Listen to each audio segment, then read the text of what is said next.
Good evening, everyone, and welcome to another episode of Trails in the Sky, second chapter. It's me, your host, Logic Blade, and we're gonna be back at it again with a continuation of Chapter 4. Last time around, we were tasked with going to Bose, but with this creepy fog rolling into Roland, we had to make an emergency landing, and we've been tasked with investigating what the hell is really going on here. As we can see, it's pretty nasty out here. Super hard to see. And we have to deal with this for, the entire chapter. Luckily for us, this chapter is pretty short, so let's get on our way to dealing with it as quickly as possible. So, welcome to Roland.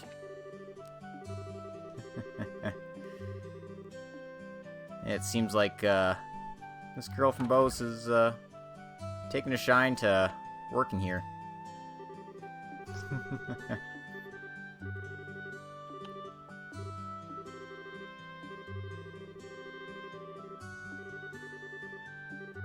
Well, looks like the patrol went smoothly if nothing happened.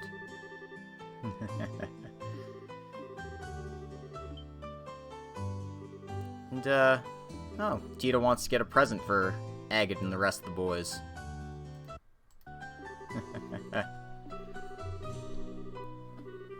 Looks like got some good dark chocolate. 200 Mira bar, 600 Mira for all three.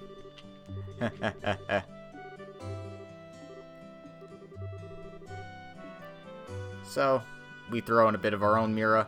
We got plenty to spare.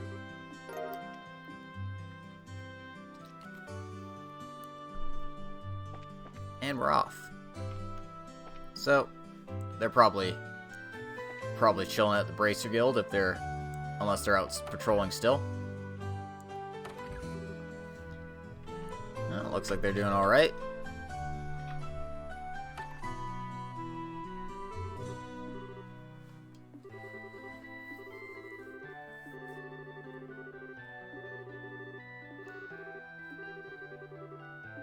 Seems like they slept in shifts, and Olivier's out cold.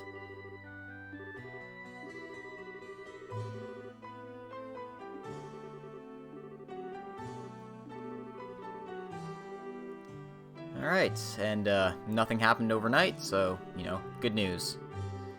Bad news is, all of yesterday's victims are still out cold, and still in a coma, so that's not great. And it seems like the fog's getting even thicker than before, and the clouds expanding as well.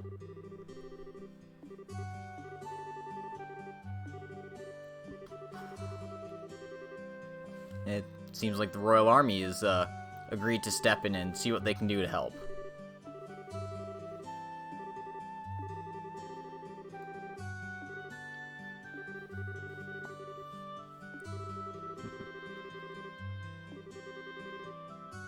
Fortunately, Roland is nothing but remote regions.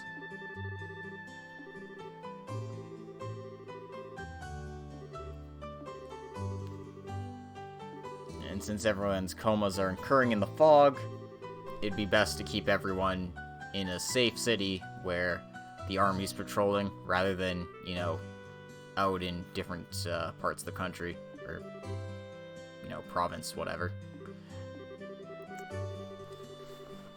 Because the fog has expanded to the Purcell Farm, the Malga Mine, and it's likely expanded further south as well.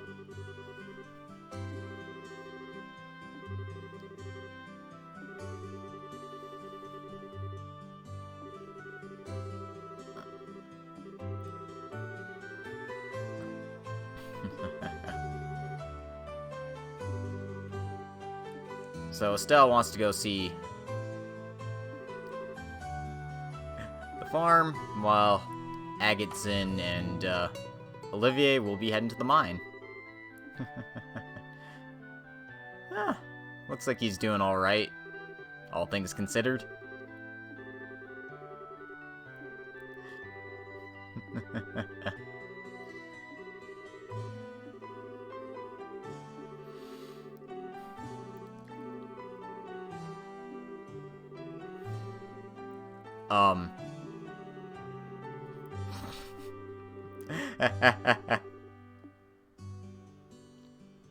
Olivier, honey, you don't say that out loud.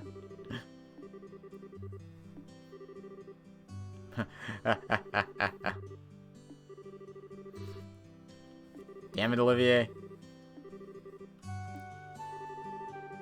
I didn't know you were... Oh god, Tita. Tita, no.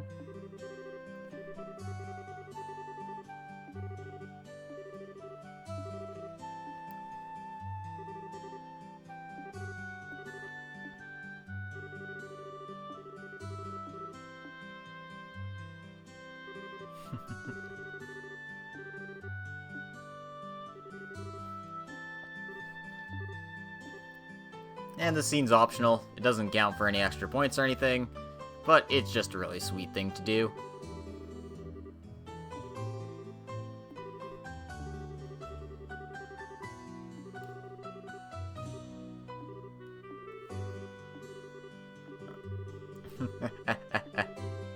Aw, he's embarrassed.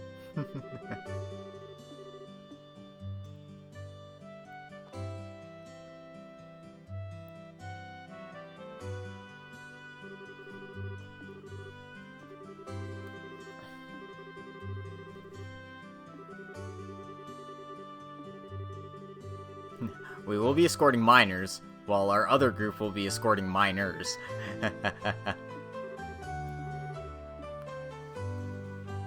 In case, before you head on out, just make sure to check your bulletin board, see if there's any quests.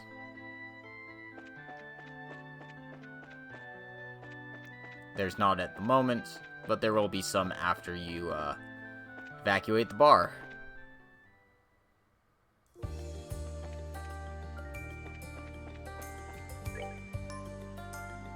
Just let me check something real quick here.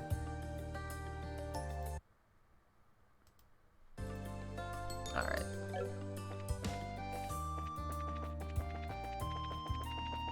So if you don't remember where the farm is, second screen, then head south from there. However, it looks like the army's already on their way to help support.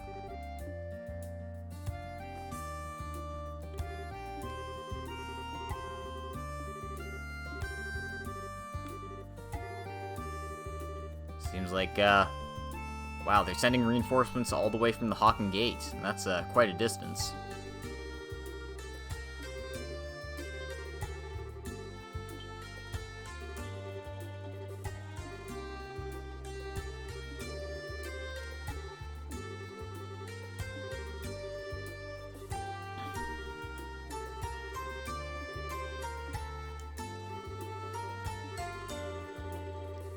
Well, it seems like we've got capable soldiers here. At the very least, soldiers with their heads on straight. Better than the alternative, that's for sure.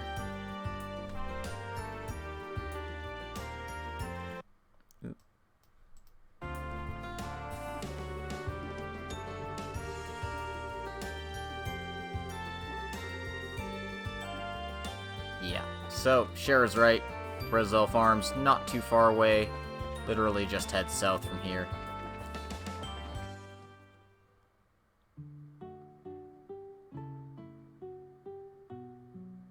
Anyway. I really don't like this chapter very much. The fog filter makes it really annoying.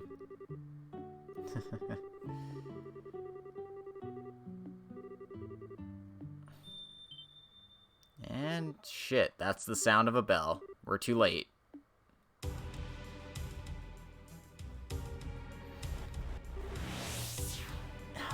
Okay, and, you know, monsters too. Great.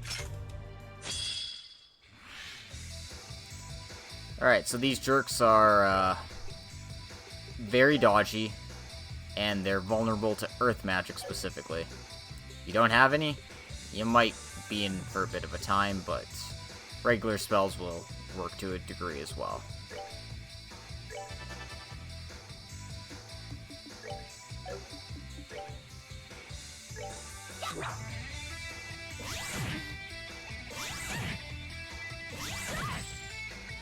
They also impede your arts. Right, I forgot they did that. God, they really are just the most annoying enemies, aren't they?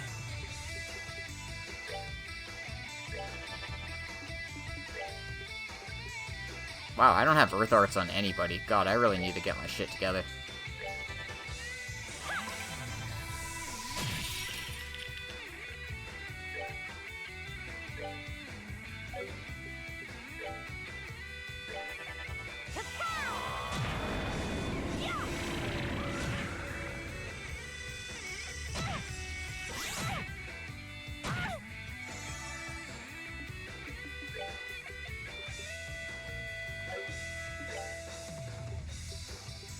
I mean, I guess I have Earth Arts on Estelle. That's, something, I guess. You know, stick to single targets.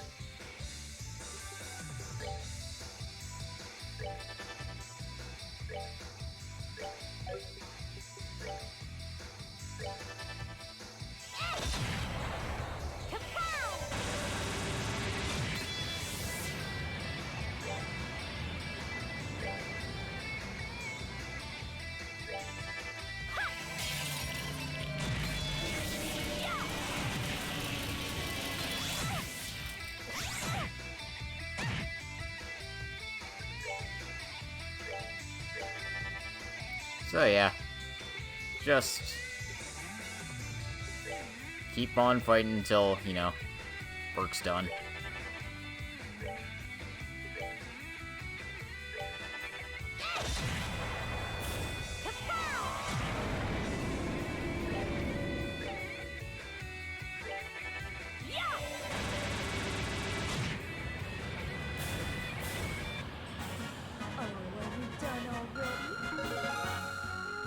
As you can see, rather annoying fight, but you just gotta keep grinding through until you beat it. And that makes me think I should probably just get some healing arts on Tita, just because...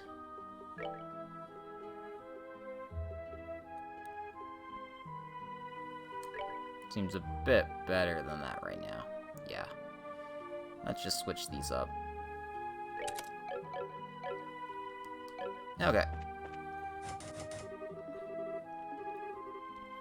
Anyway, the main door is locked here, so we'll have to try the side door.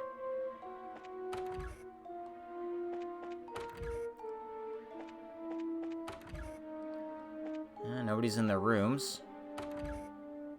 And unfortunately, everyone is passed out at the table here. Oof. Oh.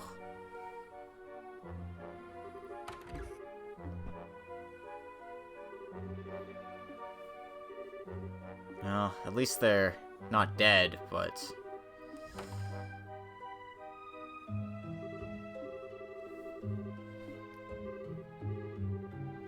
Hey man, how's it going? I just started this stream, so you haven't missed too much. Except, you know, all the Purzels are knocked out cold.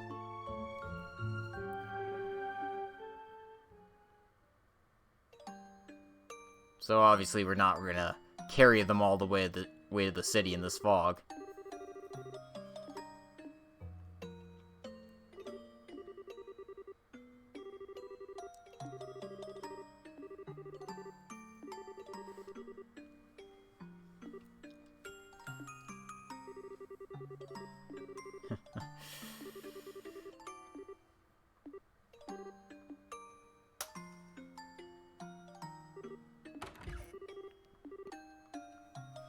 Get together, Estelle.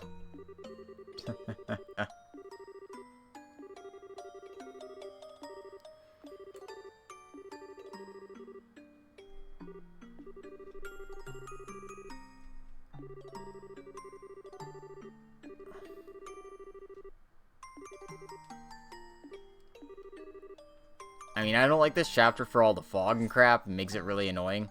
And the enemies are really annoying. But, the story scenes are top-notch.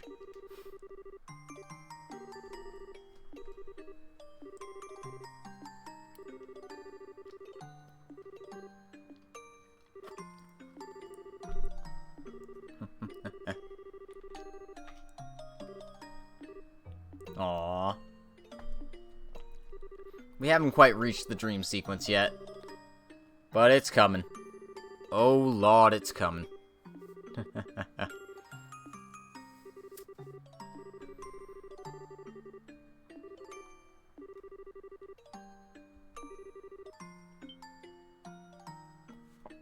Well, well, well, if it isn't Kevin Graham showing up right in time to do the dirty work for us.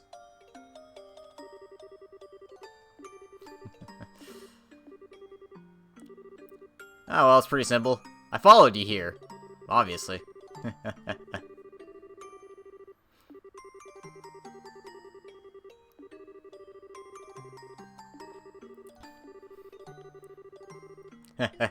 Yep. Just being a creepy stalker.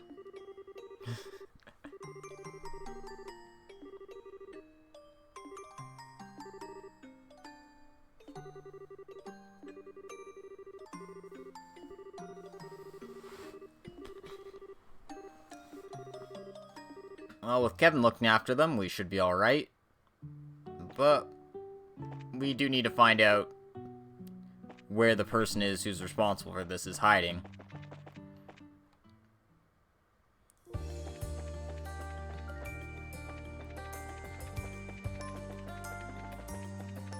So, let's head back to the Bracer Guild and report exactly what happened.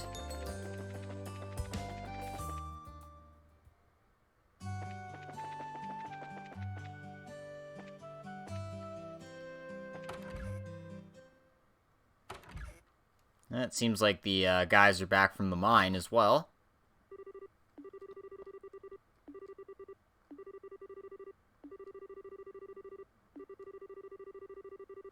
Huh, that's good. However, it seems like they were attacked by weird monsters too.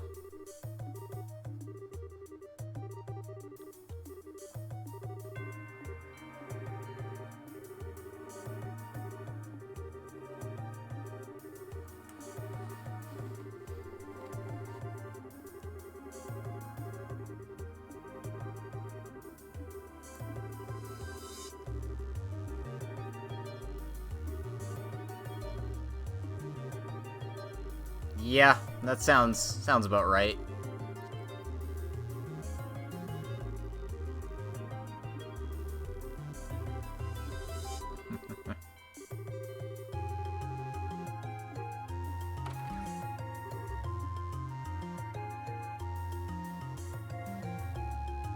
That's Ridge.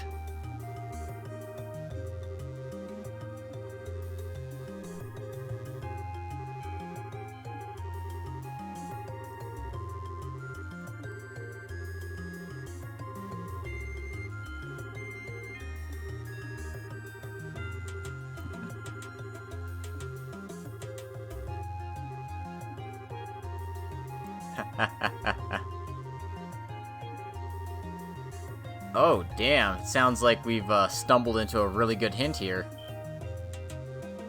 Now, this must be the hand of Adios guiding us.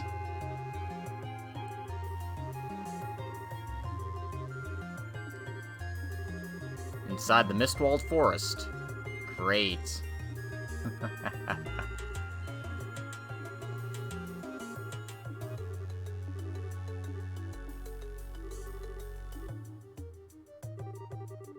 This is so obviously a trap, they may as well hang a sign on it. Alright, well, we got no choice. Estelle and Cher are mandatory. We'll be bringing Agate to this one. Because it's his party, it's his time to shine. And we'll be bringing Olivier, because why not?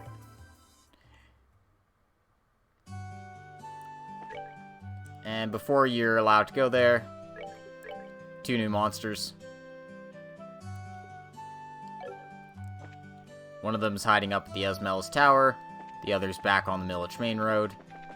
Would have been nice if this one would have popped up before we went to the farm, because we're literally backtracking right to the farm, because it's pretty close by. Oop. Forgot I had the cloak quartz on Tita specifically. Crap. Oh well. No big deal.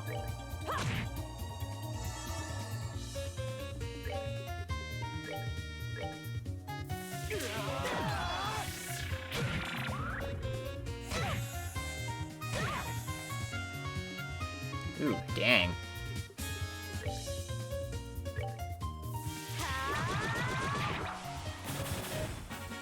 We're good to go.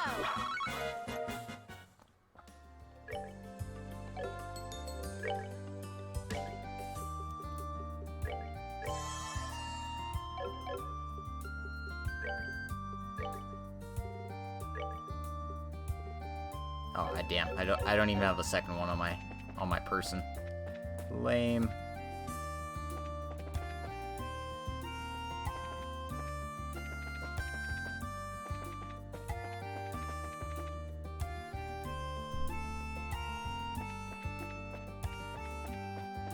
I'm sure it was around there.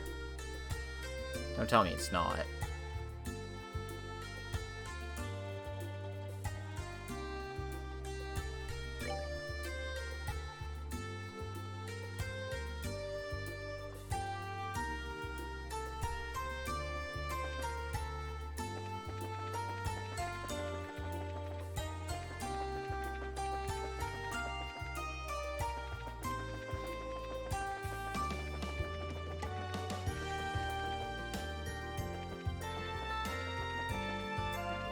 Okay, no, it's just hidden really well just off the road here.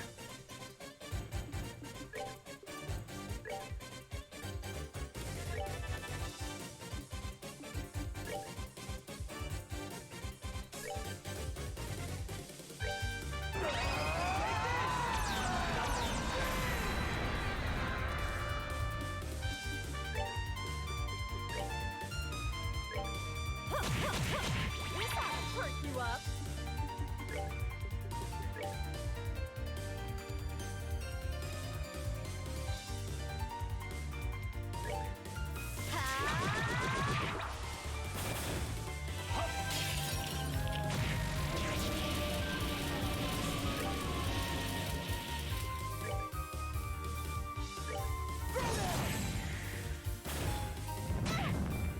Oof.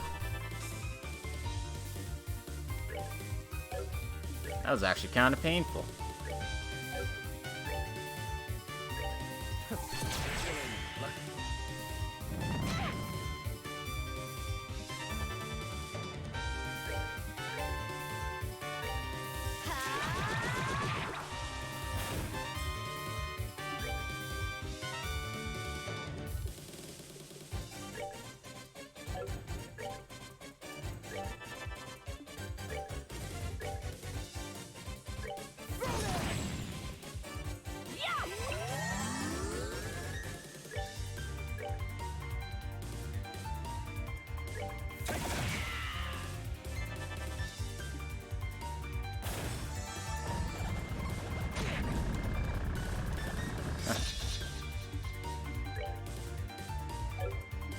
How irksome.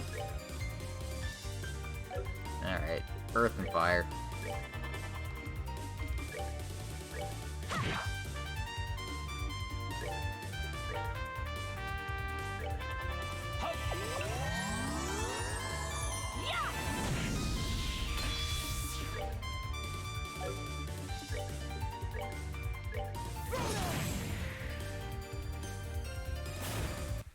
Alright. Here for a rematch. That could have been worse. But yeah, I'll need to remember to pick up that cloak quartz before I go any further here.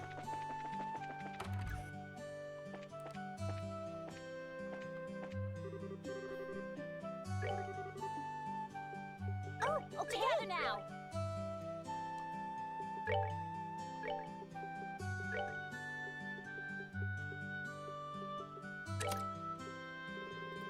Not quite. That's better.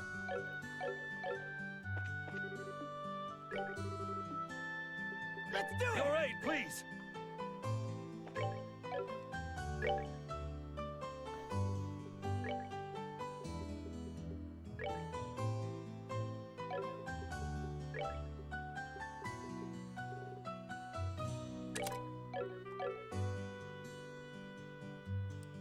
Alright.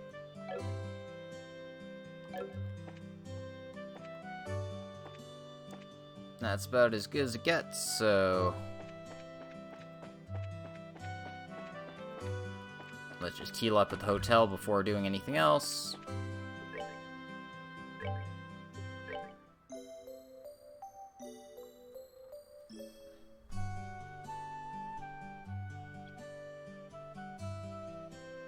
And before we call it and head straight for where the boss is, we need to go up to the Ismel's Tower, which is just along the Malga Trail here. As you can see, it's really hard to see where you're going, so use your map. The Cloak Quartz is actually a godsend for this little bit, because otherwise you'd be running into pretty much every single monster along the way here, with no hope of stopping from it.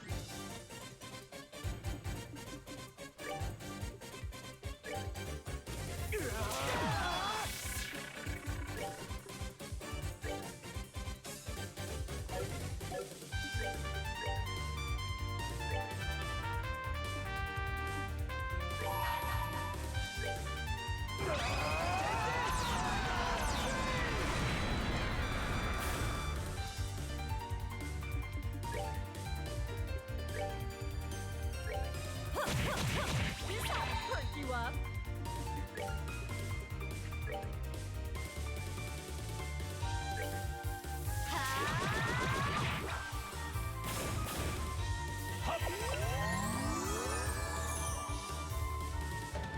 Anyway, last verse, same as the first.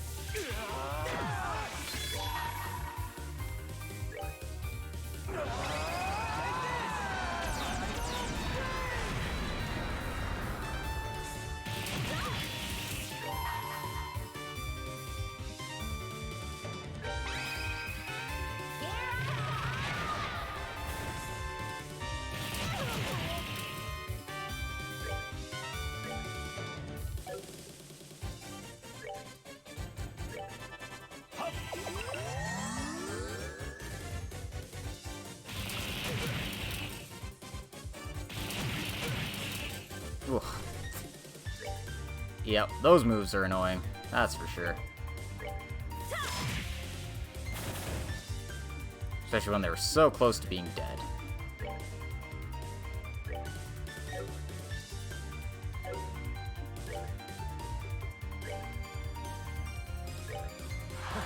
My love, I get to...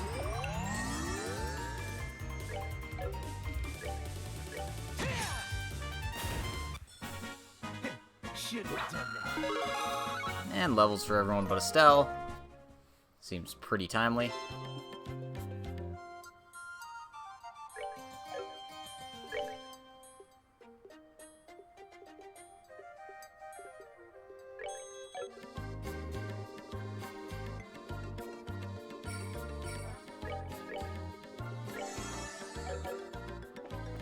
Alright. Monsters dealt with. Let's report to the Bracer Guild and head for Mistwald.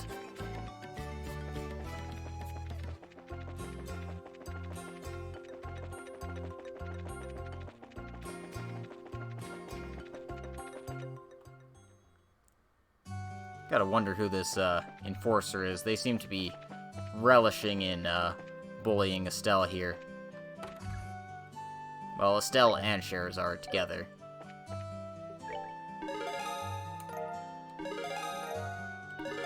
Anyway, those monsters out of the way, we're up to D+, and we received the Deathblow 1 Quartz.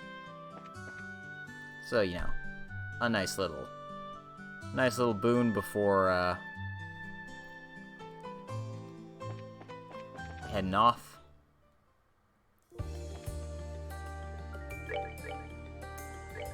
I'll be making a new save. And now let's head to Mistwald proper. We've already explored this highway for treasure chests, so don't need to worry about that.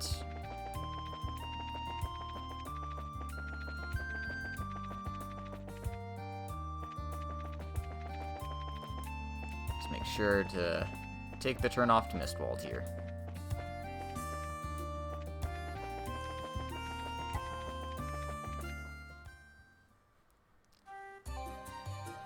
Alright.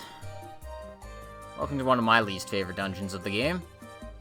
It's not that it's particularly hard to move around in, but you combine that with the low visibility from the fog, and it's just a pain in the neck. So, follow Agate's advice, keep a close eye on your compass. Best way to do it is point it north. And if you're ever in doubt, you can always use the tried and true tested method of hugging the walls to the right, and it will lead you where you need to go.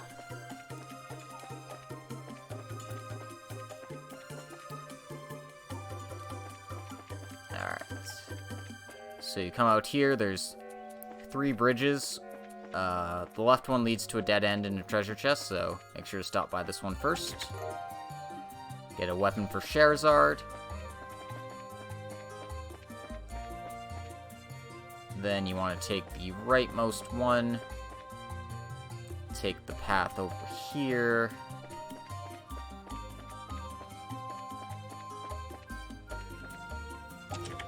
There's 3 treasure chests in this area, and they're all pretty well hidden because of the fog here. The bangle, survival chest, and the lily necklace, and you're done in this area, so you can take the west exit out.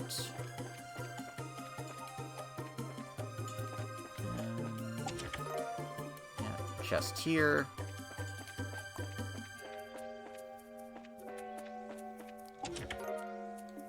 Hawken boots here. And now for the fun part. Remember the Lost Woods? Wasn't that fun, guys? Guess what? This game has one too.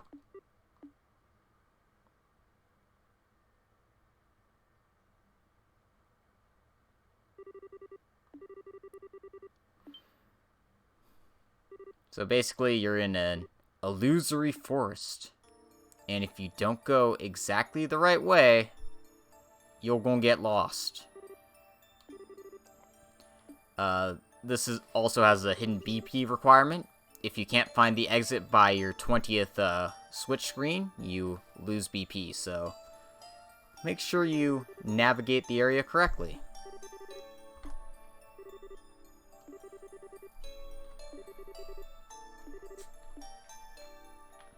Alright, so they also turn your camera around, which is really annoying. So, point it north, so you know which way you're facing. Then, you just want to start off going east, listen to the sounds of the bells, and have those guide you through.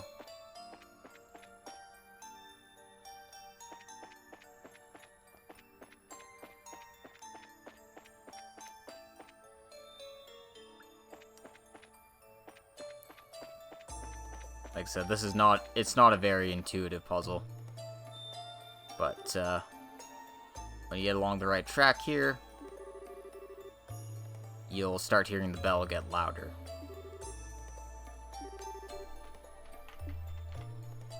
Wait, we want to keep heading north here.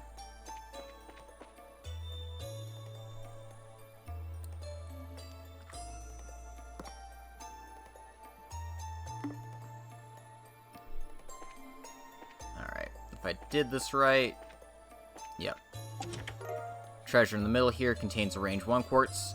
This chest is missable. If you don't do it properly, you'll miss this thing entirely. Then you're going to want to head east.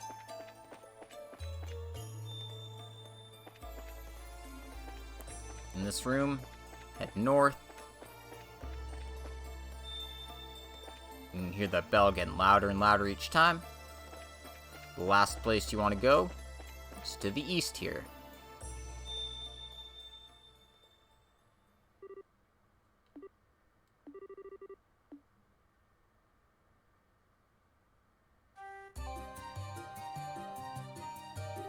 And we're back to the area we found. Yeah, you get trapped in an illusion, and there's a treasure chest inside the illusion, because, of course, there is. Anyway, check your equipment. You basically want to make sure you're, got good stuff on. Let me see. Confuse and sleep, huh? Alright.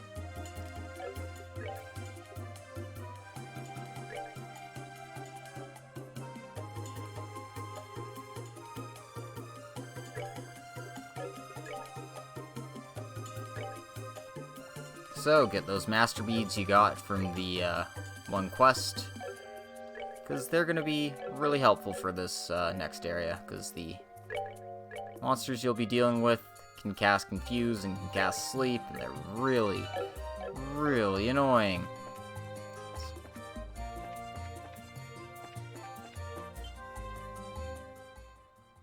In any case, we found the gospel, and it's been implanted in the tree.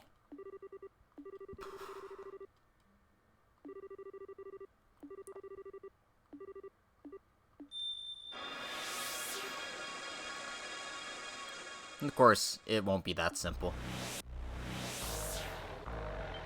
We got these pieces of shit to deal with.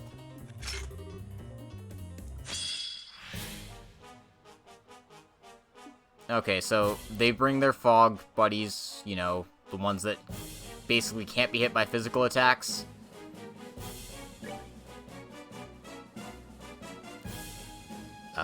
One of these guys is invulnerable to arts. The other guy can't be hit by physical attacks. So, you want to avoid hitting him with your most powerful moves. And you just want to focus on, smacking this guy with your physical attackers. For the rest, arts are king.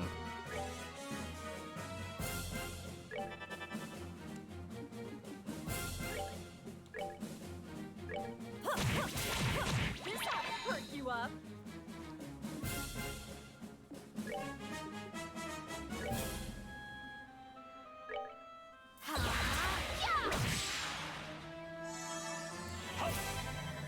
This fight's a bit nicer when you're got some endgame level equipment, but it's still annoying, regardless.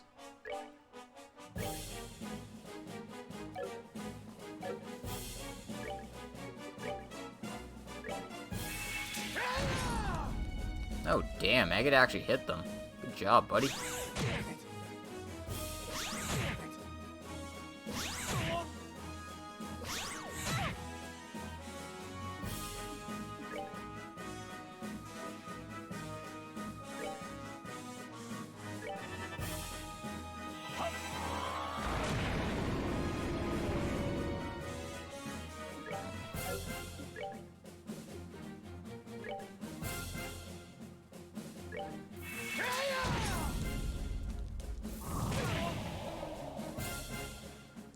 Alright.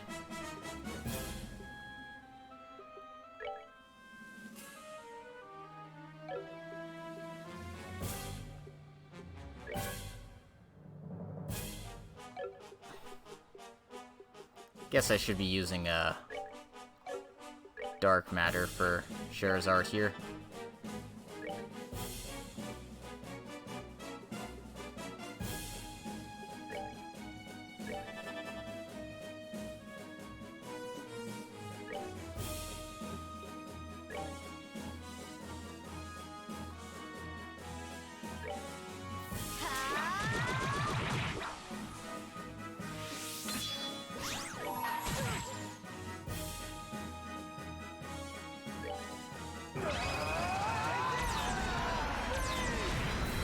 Okay.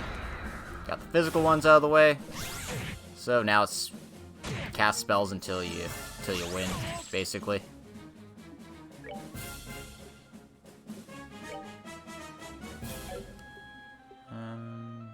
Oh, screw it.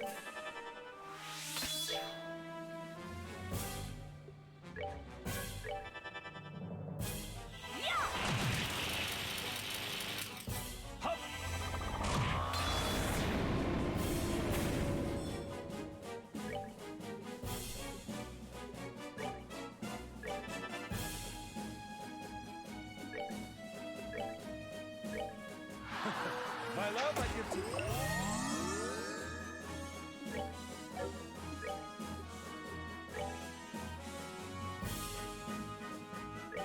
Eat this!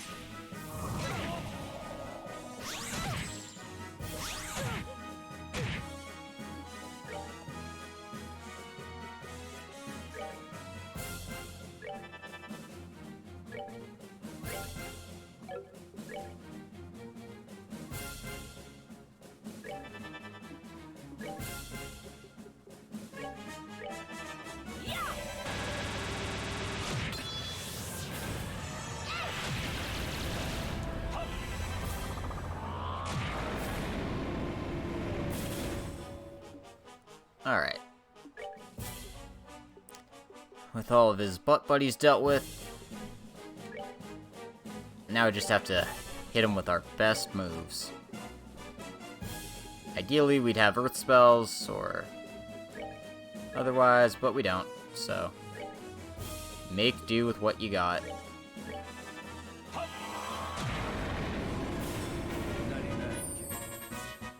Yeah, that fight's a lot more annoying when you don't have good armor. Luckily we do. Also, we're a bit underleveled, so don't mind all this experience we're getting. I think I gained like 2 levels from that fight.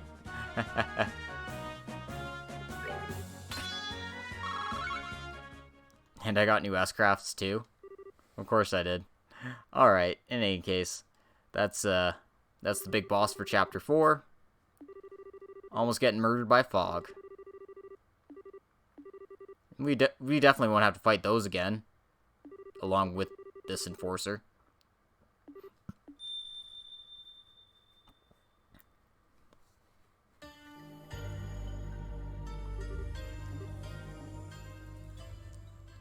And, looks like we got the gospel activated on us.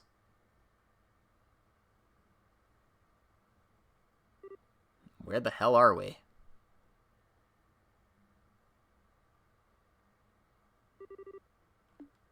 The Bright family home?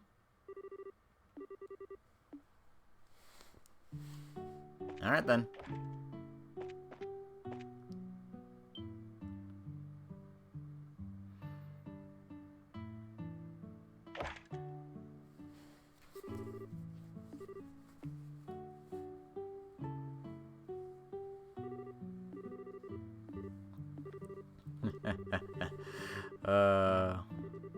Yeah.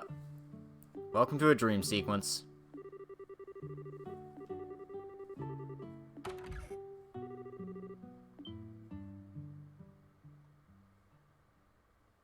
And, say hi to Estelle's mom, everyone.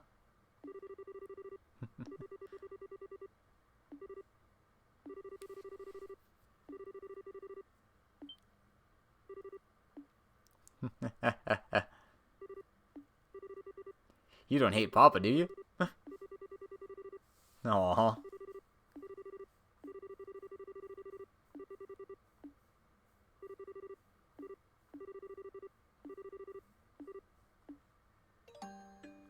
And we've reverted back into being a child, apparently. Aww.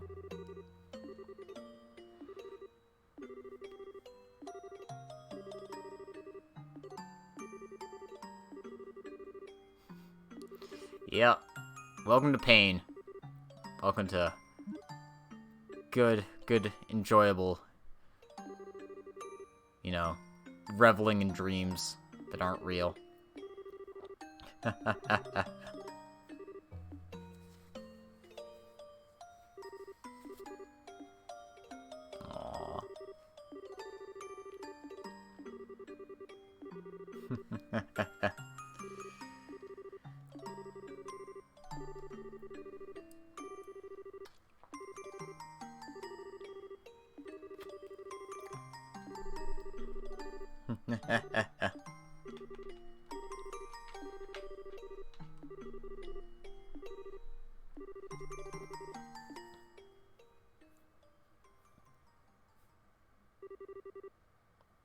Those were happy days.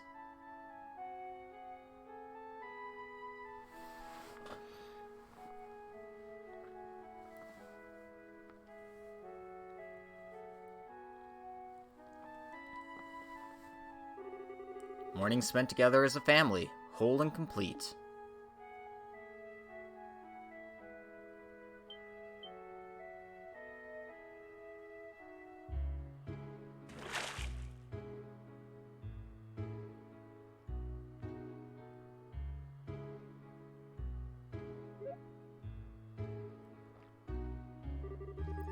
Playing among the trees and fields, watched over by loving parents.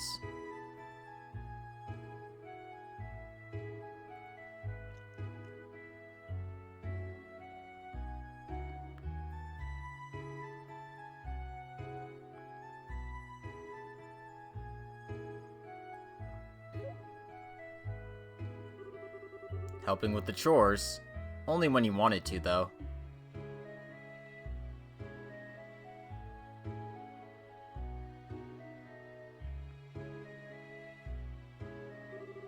And at night, falling asleep embraced by a mother's warmth. Days of happiness, with no sight or knowledge of sadness or loneliness. It was the closest one could come to bliss. Well, it's about time I head out. Estelle, I'll be back to play again in the spring, okay? Well, okay, but you just came by to play and now you're going home already? Can't you stay another day, Shara? Well, I'd really love to, but everyone at the circus is waiting for me too. Aw, who cares about the circus? Now, Estelle, don't be selfish. Shara, thank you again for coming over. You always go out of your way for Estelle's sake. Nah, it's okay, I love playing with her too. Besides, Mrs. Bright, your cooking's amazing. Like I'd ever miss that. Oh, don't flatter me too much. Come by to play anytime you want, Shara. I'll even treat you to some of my special reserve brandy next time. Wait, really? Sweet! Darling? It was a joke, of course. Shara, please don't take Cassius up on that offer. I don't care how much you want to try it, you're only 12. Maybe you can have a sip or two, but absolutely nothing serious until you're an adult. Aw, but... Shara... Yeah, totally wait until I'm older, like, totally. I wish someone would let me try a little, though. Mr. Harvey and Lucy don't let me have any either. That's a good thing, trust me. Anyway, do give our regards to everyone at the circus. Invite Mr. Harvey and everyone else next time too, if you wish. I'd be happy to host a barbecue in the garden. Okay, I'll be sure to tell them. Well, goodbye, Estelle. Be good. I will. Bye-bye, Shara.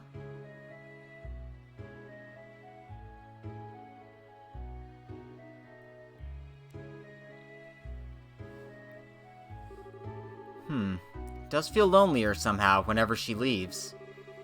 She did say she'll be returning in the spring. I do have some time off around then, so we'll make it a big party next time. That would be perfect. Daddy? Mommy? I want a sibling too.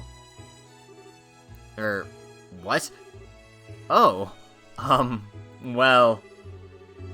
I mean, I only get to play with Shara sometimes, so...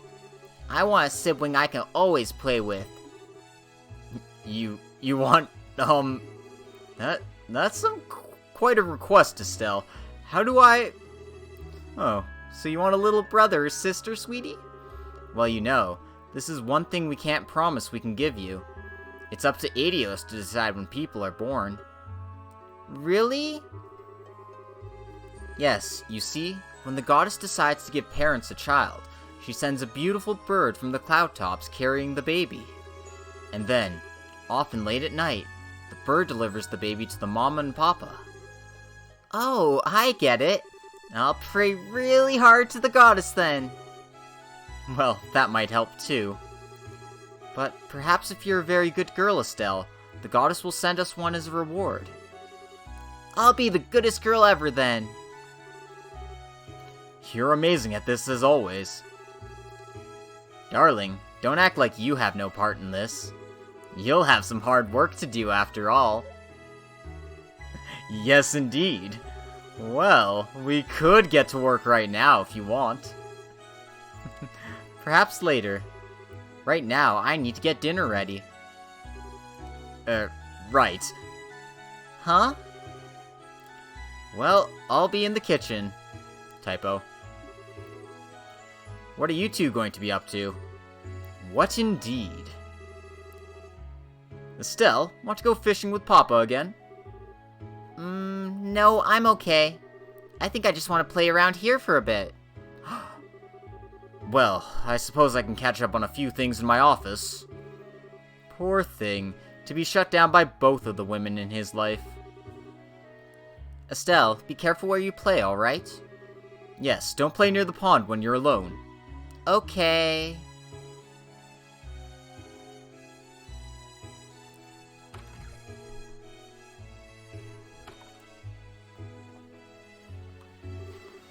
A sibling, huh?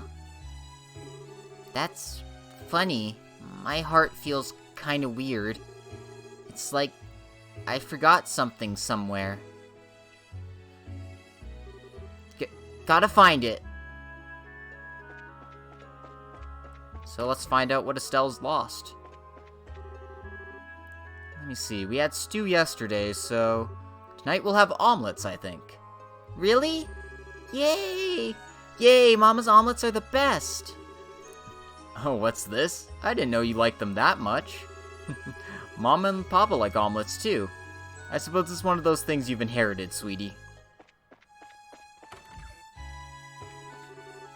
What is it, Estelle? Do you want to play with Papa after all? Not really. Oh, I see. Daddy, what you reading? Oh, this? It's called The Great Bracer Guildhouses of Zemuria. Bracer? Yes, although this book might be a bit hard for you to understand, Estelle. I know. How about I read you a picture book like Mama does? No, not right now. Okay, well, if you wish.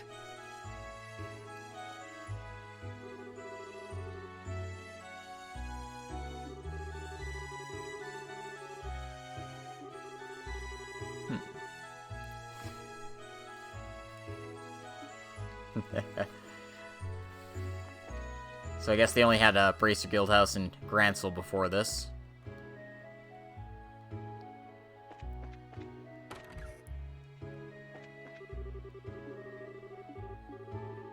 Alright, I totally forget what I'm doing.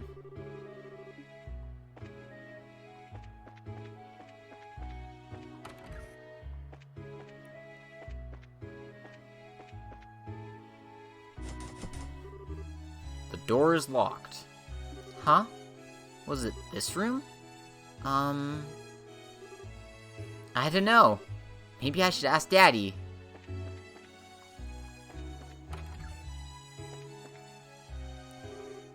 Hey, Daddy? What's in the room on the second floor? Oh, the one near the bedroom? That's our storage room. Stowage room? Storage, Estelle. It's a place where you keep things you don't use much. Like a toy chest, but bigger. We haven't been in there since... how long now? It must be covered in dust and cobwebs. Oh. Where's the key to it? Oh, it's... Wait, what are you going to do in there? I want to go exploring. Well, I suppose it can't hurt. Mama keeps the key to it. Go and ask her for it. Okay. Well, she's not in the kitchen right now. Let's check for her outside. Let's see. That should be the last of the onions, and now... Mama, there you are. Oh, Estelle. Trying to sneak a bit of food already. Oh, no. I got a question, Mom. Oh? Oh my, you want to explore the storage room? It's all dusty though. You'll get very dirty. Aww. Well, alright. You know the small set of drawers near Mama's bed, right? The key's in the topmost drawer. Thanks, Mama.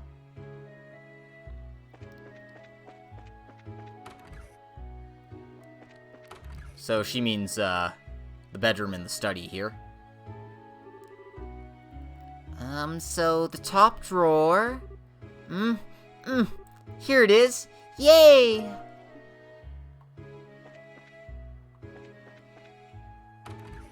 Oops. The door is locked. Now it's not.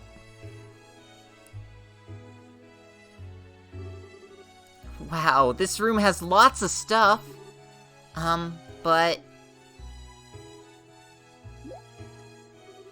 This is weird. Why does my heart feel so funny?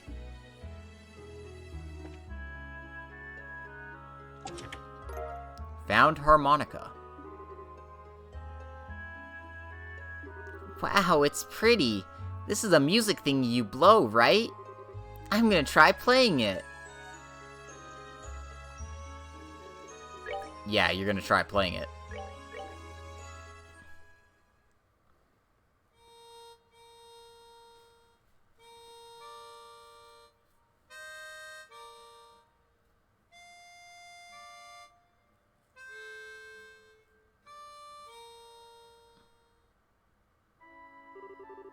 It's got a pretty sound, but it's kinda hard. But it's weird. I feel like I've heard this before.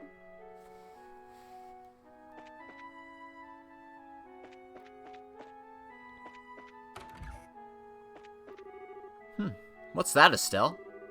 That's a very lovely harmonica you have there. It was in the storeroom. Is it yours, Daddy? It isn't, but I don't believe it's Lena's either. I wonder whose it is. May I see it for a moment, Estelle? Okay. Let me see.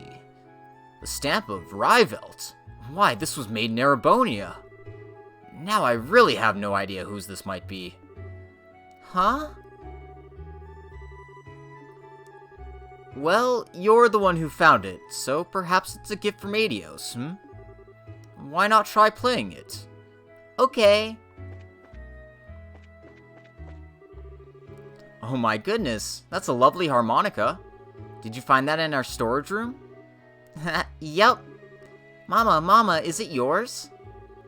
No, I don't remember ever owning a harmonica.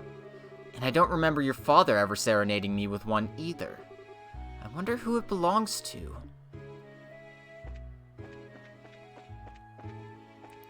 Well, if you remember the early game, you know where to go. Just play the harmonica on the balcony here.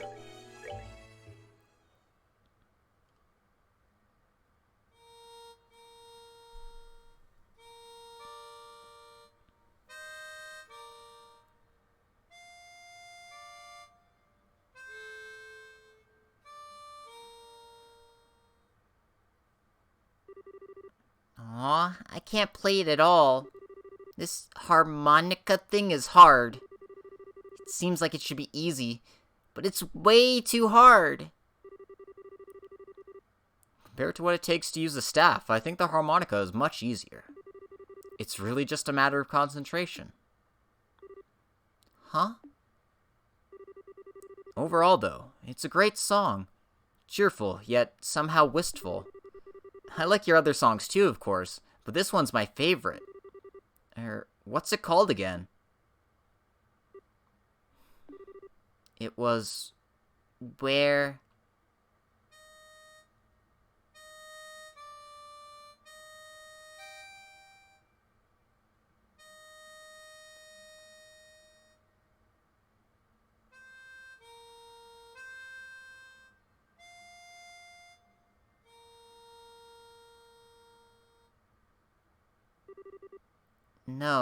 No, that's not it. No, it goes like this.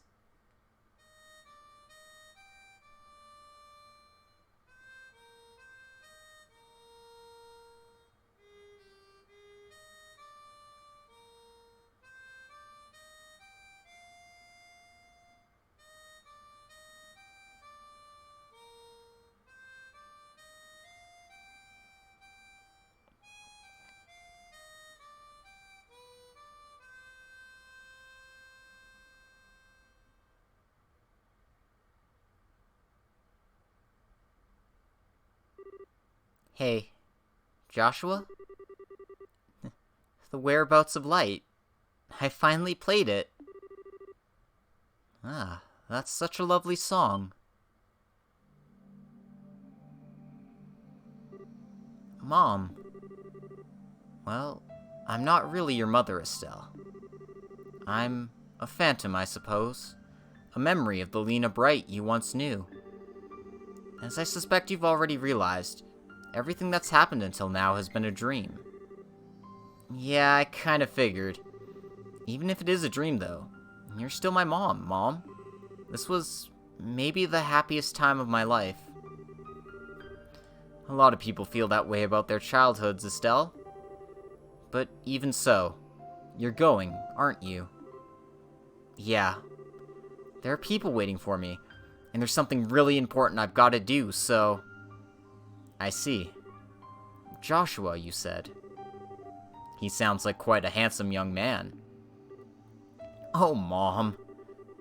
Look at you. You're beet red, sweetie. It's funny. I'm not truly Lena, and yet I feel peaceful. My little Estelle is all grown up and strong. She's even found true love. As a mother, I couldn't be any happier. Mom, Now, don't make that face. Didn't you remember you have something you need to do?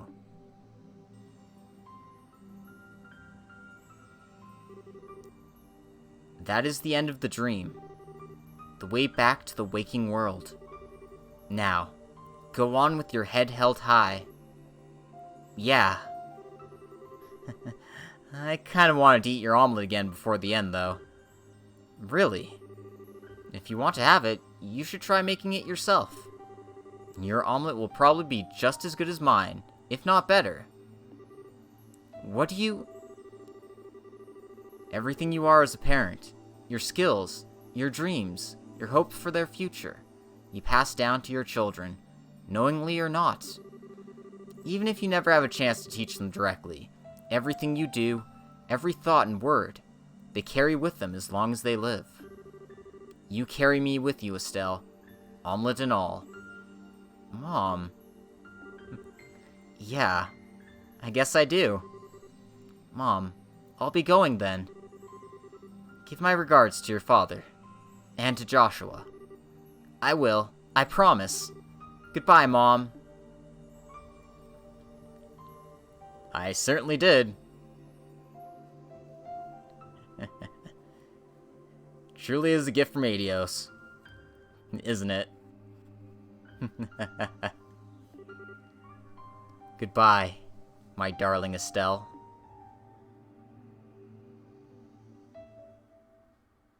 So that was a fun little dream sequence. The foresight. Yep, they knew, man. They knew. Estelle, wake up! Huh? Shara? Estelle? Thank Adios, you woke up! Yeah. It was like a really long dream. Now I get it. It's because of this. Hey, guys, happy dream time is over. Come on, back to reality. Estelle. Ugh. Estelle, how? Right. Of course that was a dream.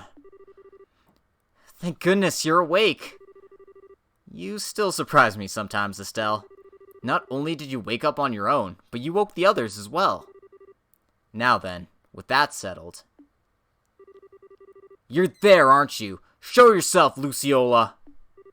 What? You have called for me at last. Oh yeah, this dungeon sucks. I have a map in front of me, but if you don't, this is just a pain in the ass to find shit. Stupid fog. Stupid forest. Hate this place. Stupid monsters too, oh my god. But hey, Enforcer's theme. I knew it. It's been a very, very long time, Scheherazade. 8 years or more now, About that, yes. To think you would ever be responsible for something like this. What are you doing, Lucy? Wait, hold on! Shara, you know this person? Why, Estelle, sweetheart. That hurts. Have you forgotten me so quickly? What in the world do you mean? Nice lady who showed you all those wonderful tarot card games and read your fortune. Don't you remember? What? But she was... No way. You're Miss Lucy? Well, that is who I was. Once. But now my purpose is different. Now I am Enforcer number 6 to the Grand Master of Ouroboros, Luciola the Bewitching Belle. But why? How? I would imagine Shara has figured it out, yes? Illusion magic using a bell. Your specialty, Lucy. I hope you won't try to tell me that the fog all over Roland is an illusion, however. No, of course not. That was a phenomenon caused by the gospel. Yep, no dress code in Ouroboros. Wear whatever the hell you want. It has worked well as a catalyst of sorts, to interfere with dreams. A catalyst? Are you saying the gospel can affect the human mind? It seems it can. My bell was little more than a guiding hand. The gospel, the fog, and the bell together create a dream so real that illusions cannot compare. A simple, happy dream, bereft of suffering and loneliness. A dream you wish was real. The hell kind of... Dreams are not a toy for you to abuse, pawn of Ouroboros. Hey, Enforcer. Why is the Society doing all this? What are you hoping to gain with these bizarre experiments? I am but a servant, Estelle. The striking hand of the Grand Master and the Anguis. In truth, I myself have been little more than a catalyst for this experiment. You shall have to ask the Professor or Louvet for details. The Professor. Louvet. I've heard these names again and again, but who are they? You will see when the time comes, which may not be far off now. It is ironic, though. You've met them both before. What? Lucy, may I say one thing? Oh, of course. First, I didn't intend to stay in Liberl for long. I was simply looking for a place to run away to, really, until you came back. But now it's been 8 years. Now I have friends, companions, people I consider family, a job I'm proud of. I am no longer the dancing girl Shara of the Harvey troupe. I am Scheherazade Harvey, the Bracer. Shara? This new home of mine? I will not allow anyone to harm it. Not even you, Lucy. Good. Your spirit is as strong as ever, Scheherazade. And the power of the Society grows enormous. Even more so with the power of the Gospels. If you wish to oppose us, you will need everything you have. Ah! Lucy! Don't fret. We shall meet again. And soon. Perhaps, then, we can fill in the long gaps between those lost years.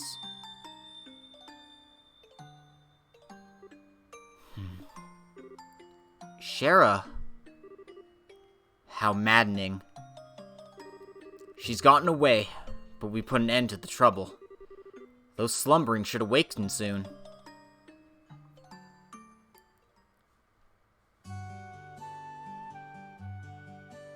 And just like that, the fog has lifted.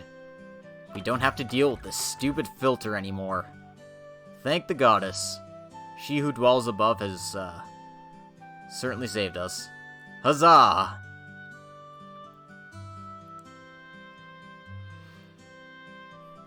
And it looks like everyone's waking up. All simultaneously, too.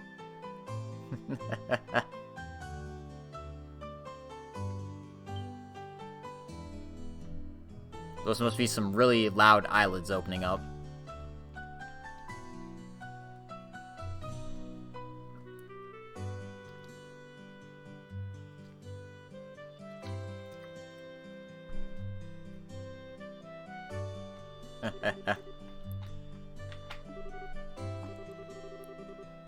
Yep, poor Kevin. Thanks for being Mr. Unburdening Man.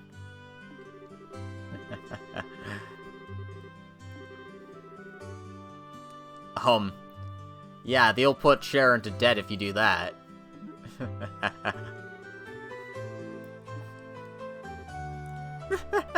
Oh, poor Olivier.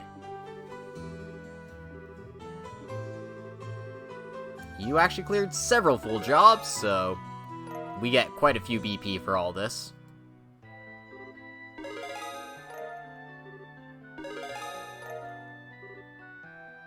And by not messing up, we get a whole bunch of bonus BP too.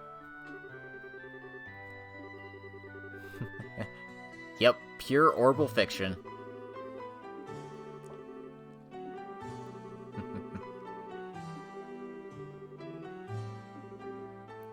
Yeah, it seems like the society is tipping their hand, and we know of 5 enforcers in total.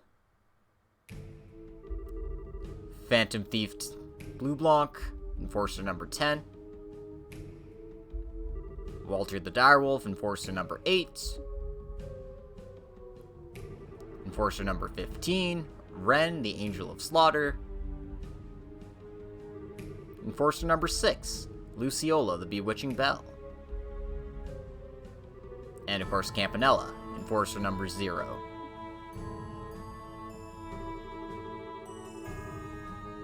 And of course, there's a mysterious professor, and Louve.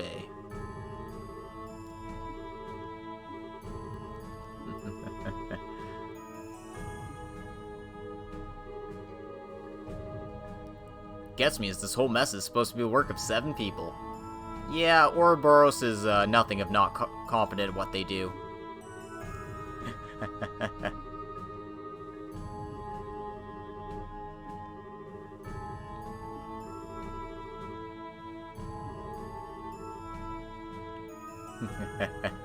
Except for Gilbert.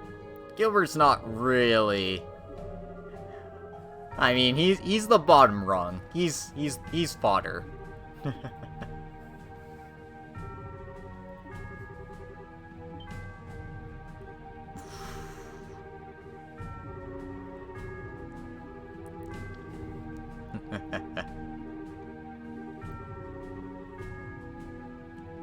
Exactly.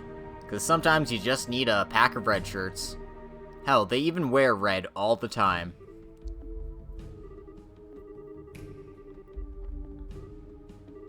And after this whole chapter of good, fun times, Estelle's willing to show her photograph to the party.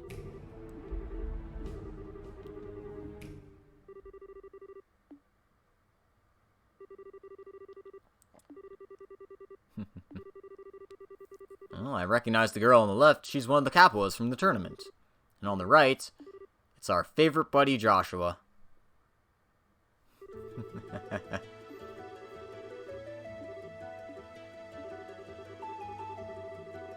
Yeah, I mean, he's heard from Mueller, and we know that.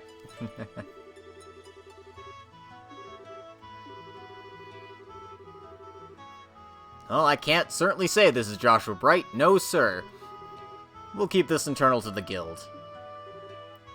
Ina's very good at keeping this stuff on the hush-hush.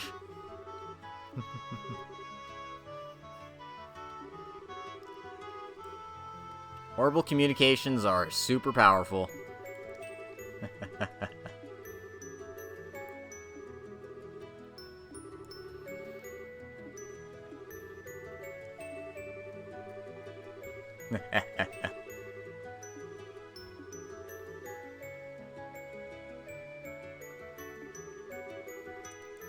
What if our phones are artifacts?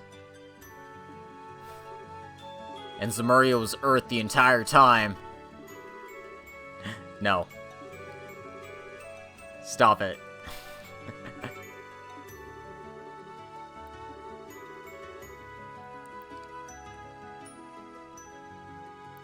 Anyway, that's the end of Chapter 4, the Mist Demon's Target. But, we're gonna save. But we aren't gonna stop here. Reason for that, we've only been going for like an hour and a bit.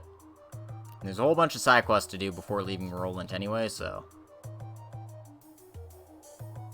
Enjoy some more cutscenes.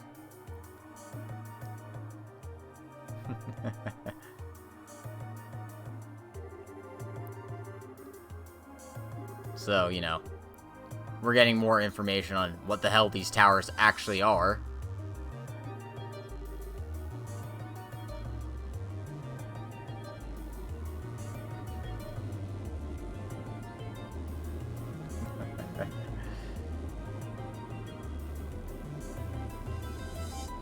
I hope they packed several lunches.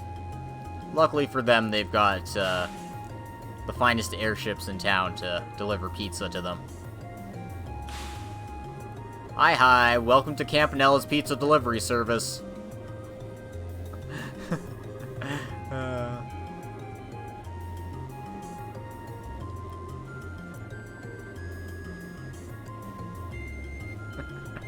You're right. Jonah's not in this series to buy all of Campanella's pizza.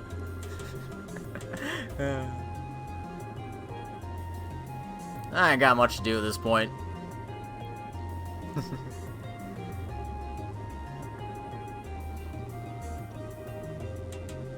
Our big fancy plans heading into the big leagues. Looks like they've got some fancy toys to play with too.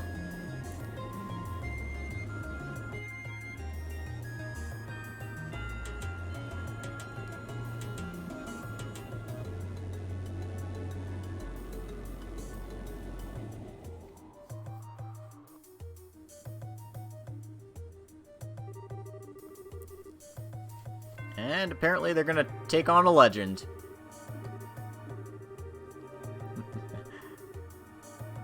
Now we're talking about hijacking a creature of legend. Ain't quite like throwing pictures around or shaking the earth. But hey, Campanella, this ain't like you. Ooh, what's this now? You're usually happily tagging along with the professor. You ain't doing that, especially when things are this interesting. That means something better's come up. So spit it out already. Why, Walter, I'm hurt. Have you so little faith in me? I trust you as much as your number. Oh, jeez, I love these assholes. Such slings, such arrows. You two are so cruel.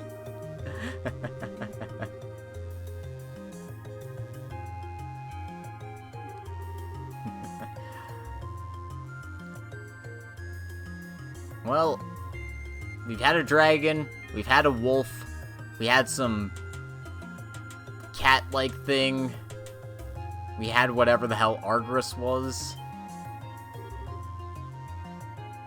Right, it was supposed to be a turtle.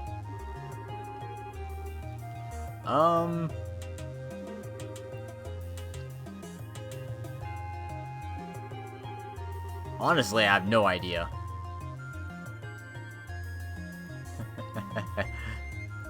And apparently they're going to try and turn Liberl into a smoking crater.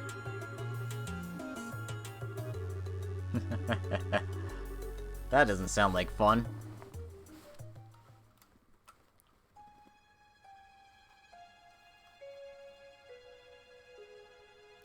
Meanwhile, in what appears to be the Nebel Valley,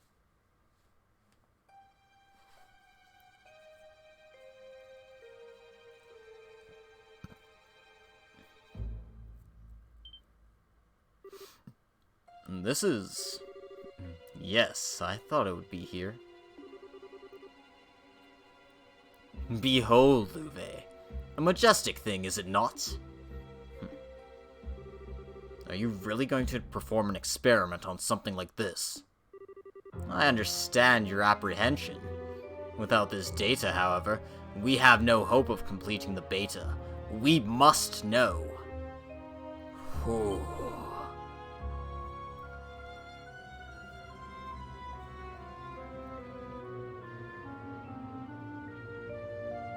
Hi, buddy. Oh, I see we woke you. Your first time in the waking world of mortals in 20 years, yes?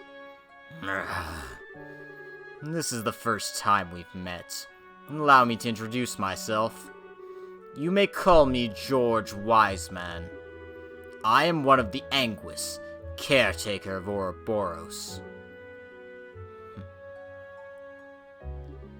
Begone! This power which hangs about thee like a mist.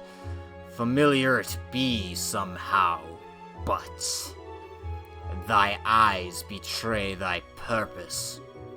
In those windows I see a soul twisted and bent, incapable of joy, unyoked from bringing suffering and agony to thy fellow man.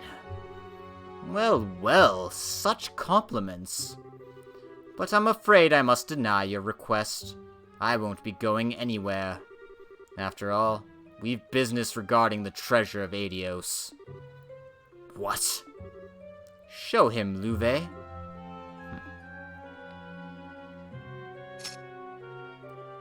That... Oh, does this stir up memories from 1,200 years ago? It's merely a replica, but I dare say it's well made enough, wouldn't you? Surely thou dost not. Thou cannot mean the shining ring. But I do. Now then, our final test awaits. Chapter 5. That which one must protect. So yeah. Louve and Wiseman are gonna tame a dragon. By force. Leave it to me. Together now. And since Chloe's falling behind on levels, she's gonna come along for this little bit here.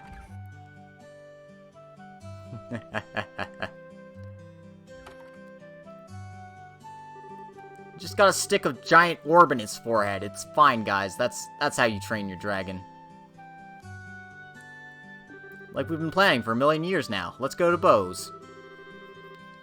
There isn't anything odd happening in Bose. Yet.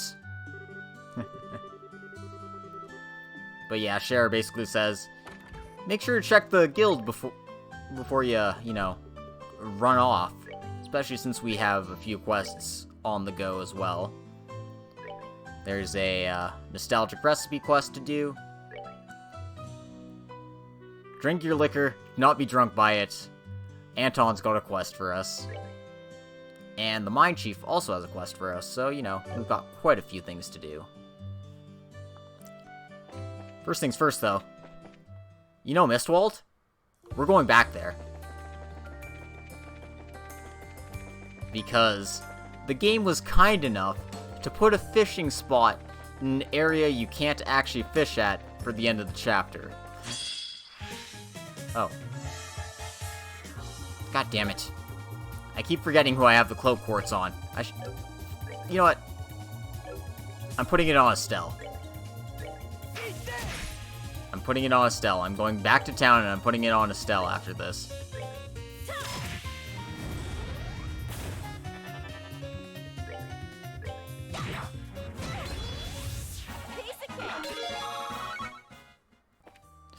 God damn it. Because Estelle never leaves my party. Other members, they leave my party. Because, I just want to get everyone experience. But no, I can't do that. I can't do that.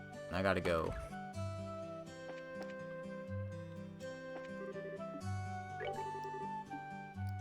You're right, please. Together now.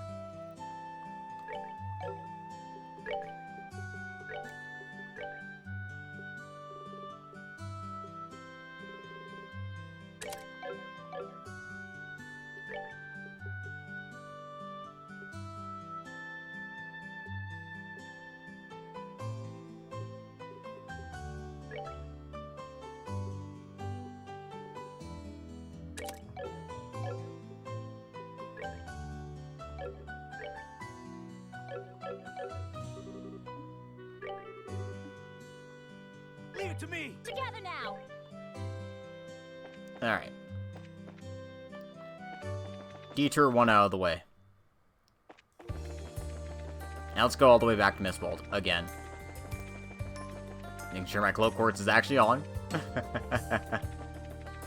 Very important. As much as I love running into random battles. That's a lie, I don't like running into random battles at all.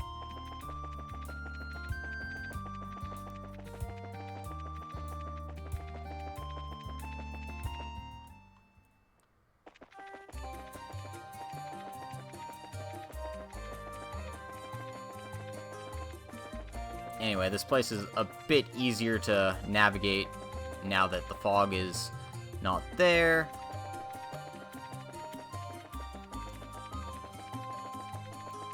Basically, you just want to forge your way north. It'll take you right to the tree here, and right to the fishing spot.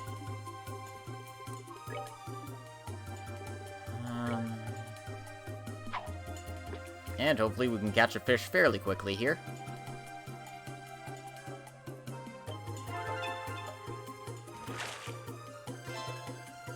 Oh, found a nice one there. Alright. That just leaves one left in the area. And we'll, get to that later. I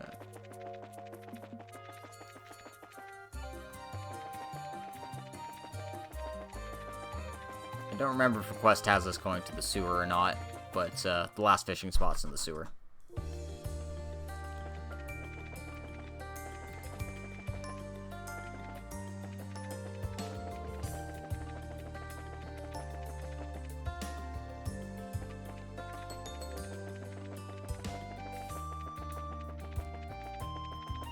So, let's go deal with all of these quests we have left to do in the town.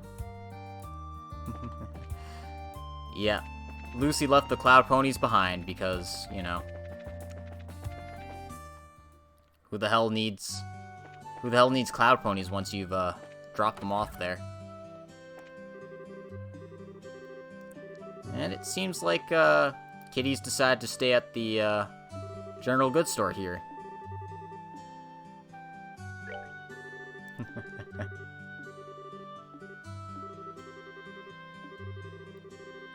Yep. I don't think this is how you adopt a cat, but, hey, good job, Rhinon, whatever your name, however you say your name.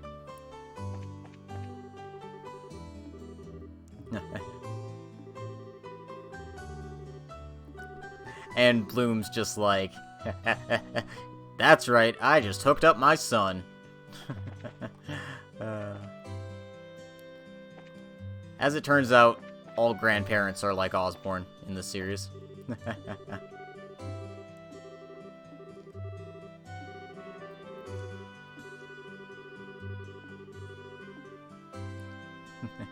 Took 2 games, but it's finally happening.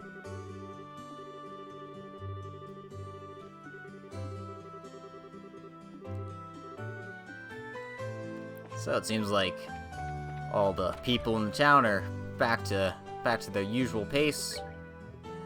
Which means, hey, why don't we... Probably don't have enough room to upgrade anything.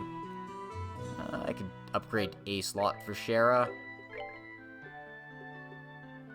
I guess I'll do that. Better than nothing. The one downside of avoiding encounters is, you are hungry for Sepith.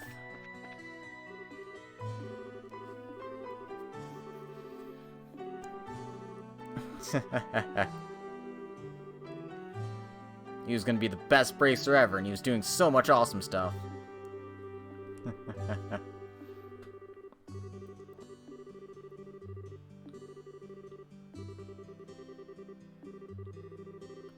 I'm gonna spare you the humiliation of losing today.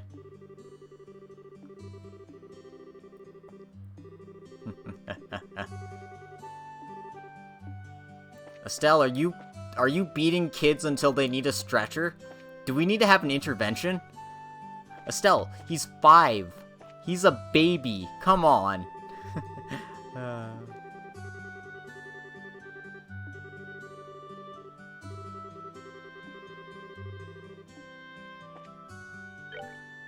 So let's talk to Lisa and see what Radford wants, because apparently he wants a recipe made. Wink, wink, nudge, nudge.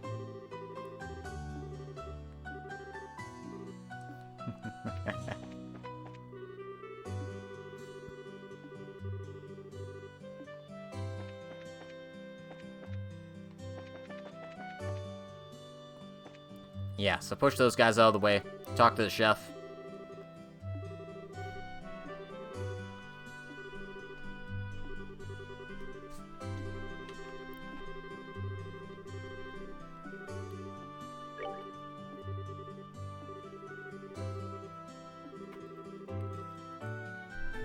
So we're looking for the recipe for a stew. Roland style hodgepodge stew. That sounds real appetizing.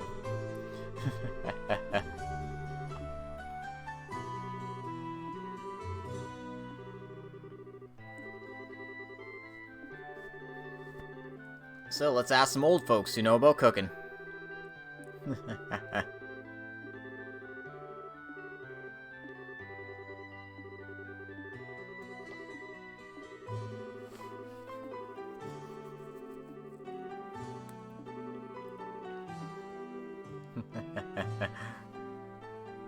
Oh, I found some surprise meatballs inside this chest. Oh god, I know why they're called surprise meatballs.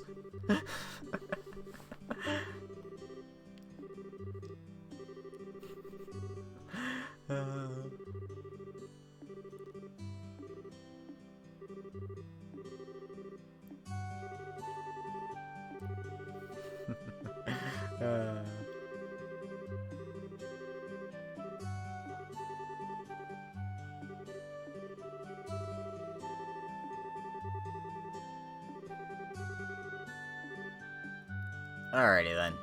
So, we need to talk to Radford, see if he remembers anything about this recipe in his dreams.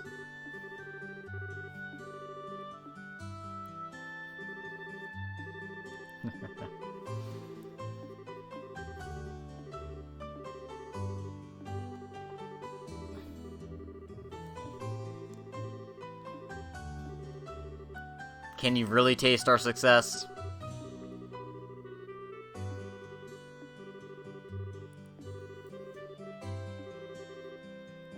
Apparently it had black pepper in it. With meat. But I like meat, so it was meat.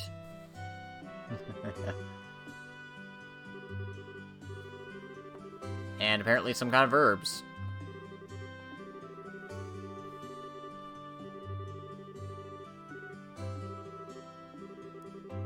Well, it's better than nothing, at least. So let's find some herbs, some meat, and, some black peppers.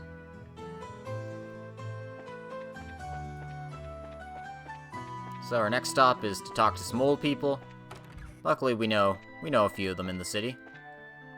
Like Bloom, for example.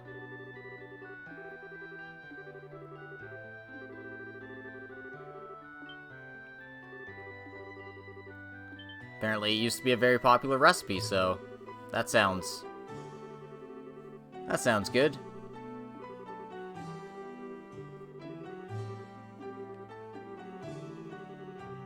Because apparently it was different from house to house.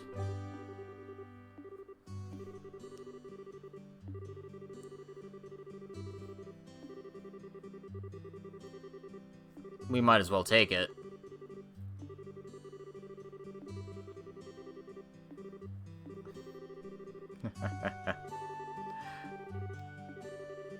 Because, I mean, just because their recipe is different doesn't mean we can't tweak it back to our client's request.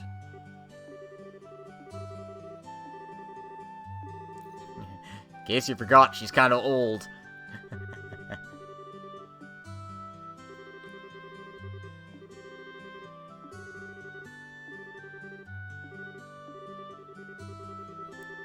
Well, apparently she gave a recipe book away a while back, so, you know, searching was for nothing.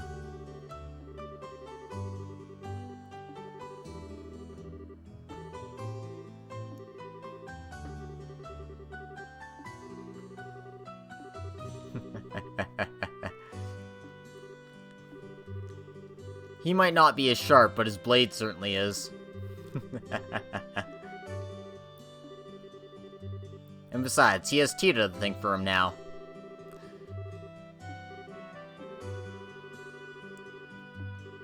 Anyways, do we know any guys who collect books for fun in Roland? If you've been talking to random NPCs like I have, you certainly do. So, I forget which house it is exactly, but it's over here.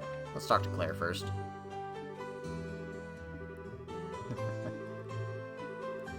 That means there's a case. Is it a plot of the Empire's Warhawks using the treaty as cover? Or the remnants of the Intelligence Division? Oh no, wait, it's the Capless Sky Bandits! I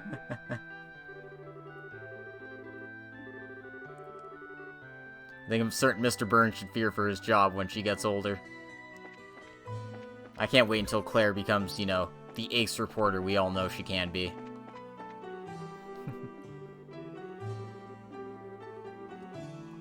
Yeah, so we want to talk to Rhett here. So as you can see, he's got a whole swack of books. Yep, Mini Grace in waiting.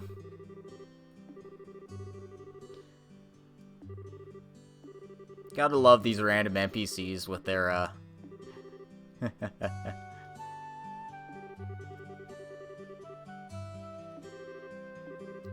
all of their, you know, unique twists and turns. And we found the guy who has her recipe book, obviously, so...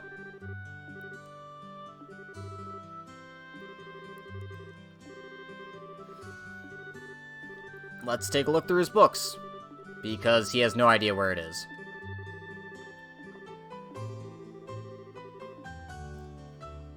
So, just take a look around. Hey, we found it. Piffle. Words. Yeah, she'd have to lose her eyesight if she was going to be Nielsen. And then the only thing she could see would be evil. No. That's a lie. He totally isn't the first Anglus or anything. That's just, you know, hyperbole. He's also not bankrolling Ouroboros on his own dime. No.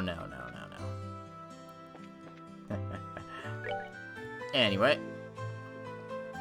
We got the recipe book we need. So you can see what we need. Aged miso, maple sugar, fresh herbs, black pepper, vintage wine, kibbled salt, dragon beans, and a juicy bone. We're pretty good in that regard, I would think. Yeah, we're fine.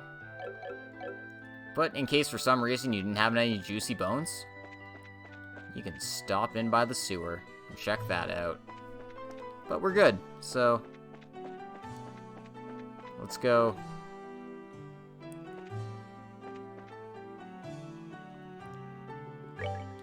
Let's go bug our boy Radford here.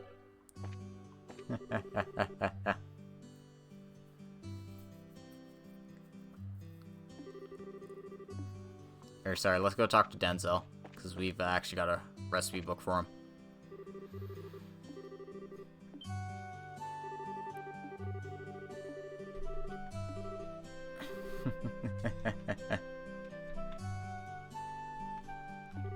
Yeah, I'm kind of glad Lecter didn't turn out to be an Anglus.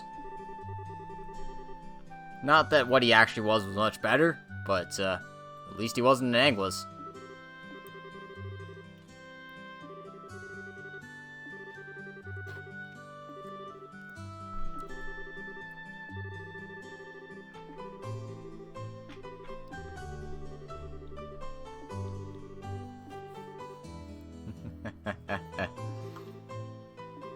Yeah, he was doing his job well. It's just, you know, he was doing his job and being a, you know, a jerk about it. I don't like him.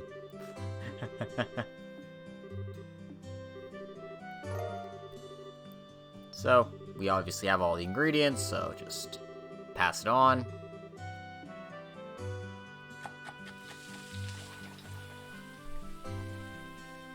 And if you're playing on Steam, you also get a recipe for this, so woohoo.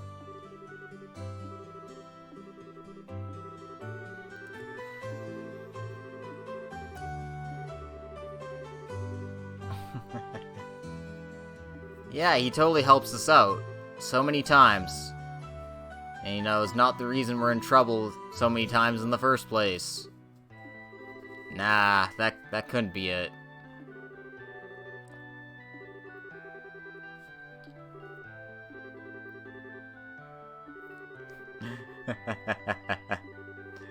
Yeah, sure, I bet.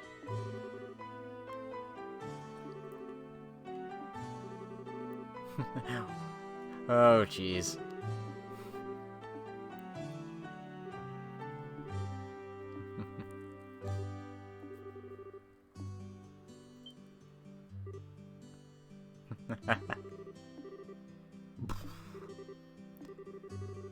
This is the stew I ate in my dreams! We did it! We're the best chefs.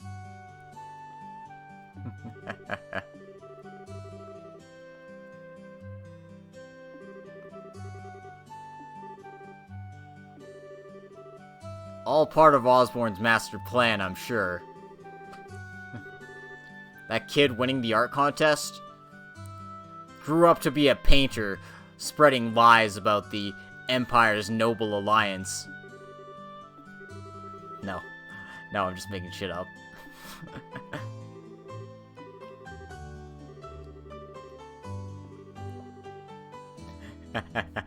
No, it's a perfectly fine thing.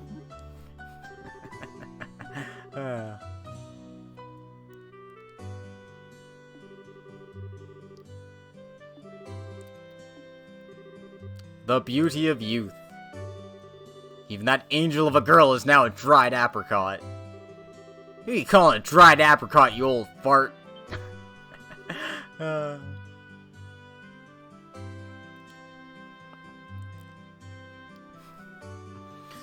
love the old people in this game. I love all the people in this game. Except for Lecter. Good thing he's not in this game.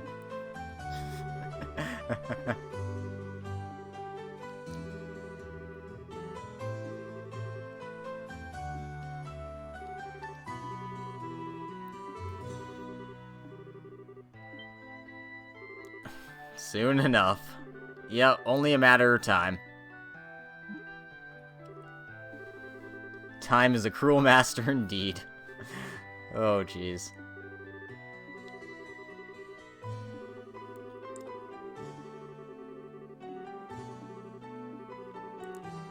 I mean, we went through all this work. We better damn well get a good recipe out of this. At the very least.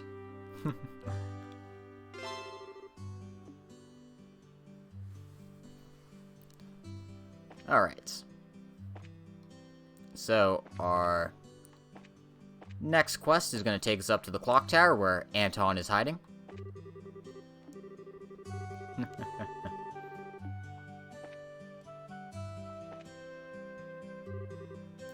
Goddess, I beg of you, help me find a way to get closer to that gorgeous woman. Oh, Anton. So, yeah, we're gonna help him with his love troubles. Maybe.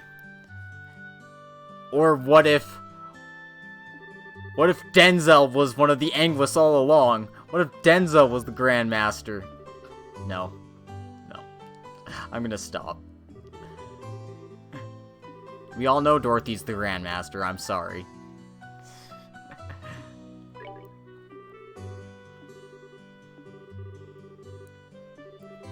Anyway, we need to get some ingredients for medicine for him.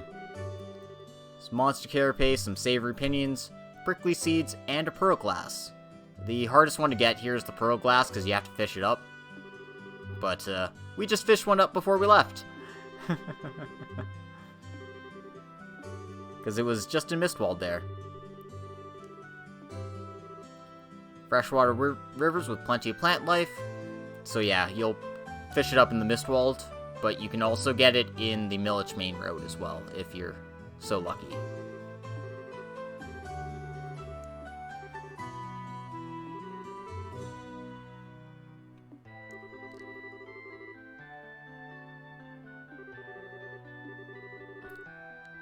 And of course, we need to know why he's getting medicine. I mean,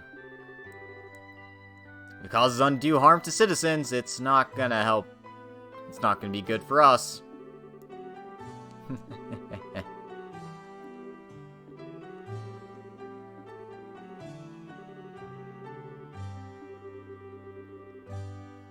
And apparently he needs medicine to make him impervious to getting intoxicated. Drinking without getting drunk is... I mean, what even's the point of drinking in the first place? The way you drink's kind of messed up in the first place, Shara.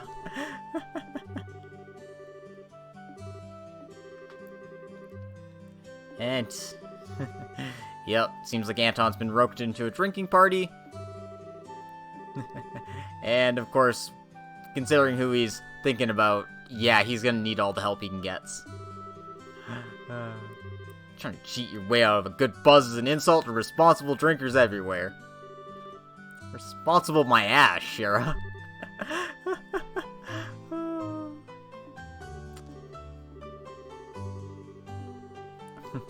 Right, I need to bring Olivier, don't I? Damn it. I always try to bring Olivier, but I mean, I need to give him a break once in a while so other party members can get some use. Hey, get over here.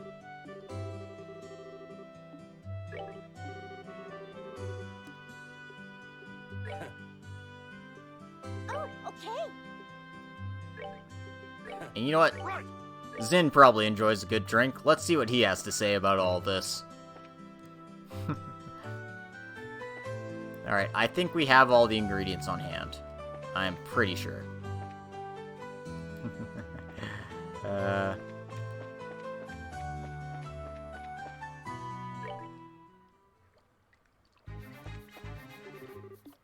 But I want to catch fish in the sewer first.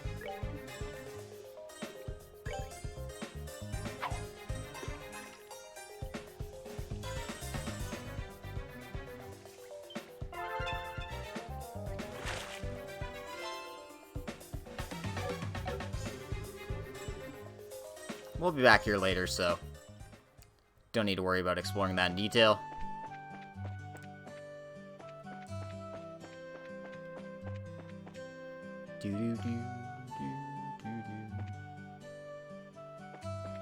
Alrighty then. Let's go bug Anton.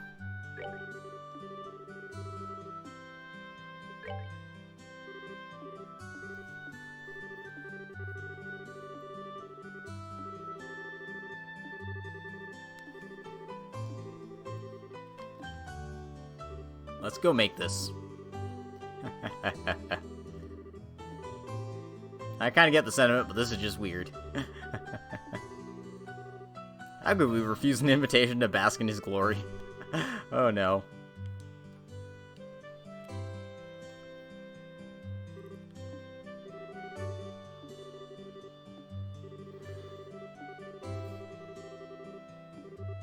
That is true. However, that effect is only applicable if you follow all directions and use the correct dosage.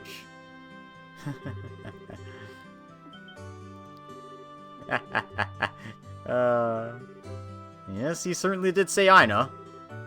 I can't let that go. If I drink this medicine, I can invite her out and survive. Oh dear. Anton, no. That's both gutsy and kind of pathetic.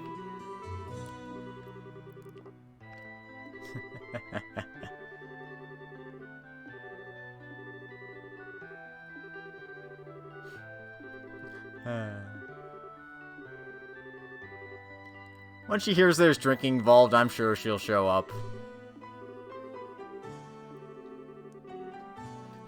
God damn it.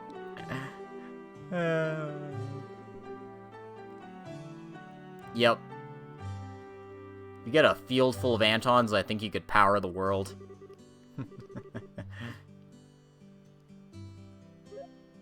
And of course Olivier considers him a brother in arms after all this.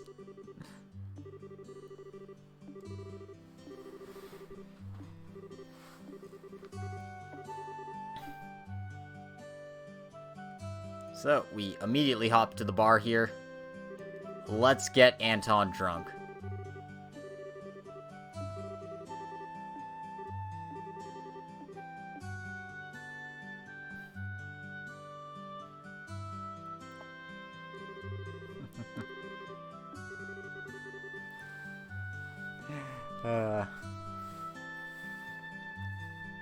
Indeed. It is a real shame. I feel like they'd be fast chums with all the trouble they get into.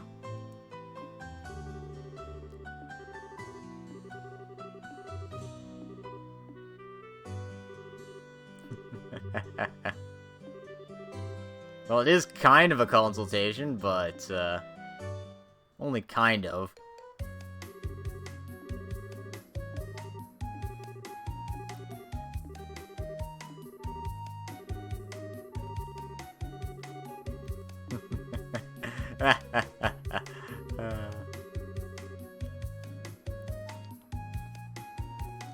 Oh, for sure.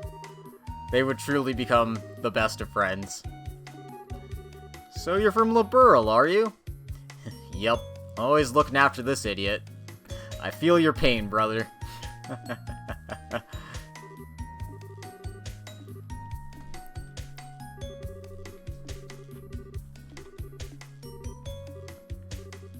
Please go out with me.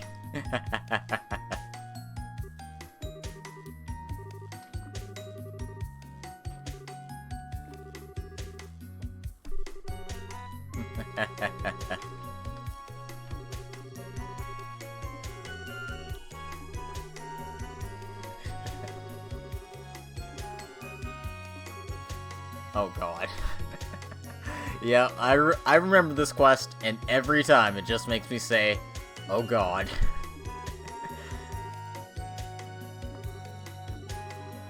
Oh, Adios above. Please save these poor idiots from themselves.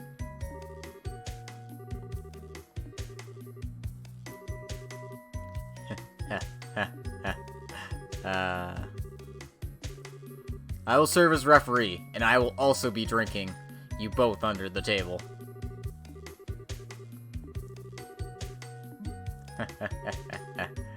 And Ina's like, yeah, I don't have time for this, so give us the strongest stuff you've got. This is enough to make a Rhinosider grow cross-eyed. He's like, oh god, why did I do this? Am I gonna go to jail for this?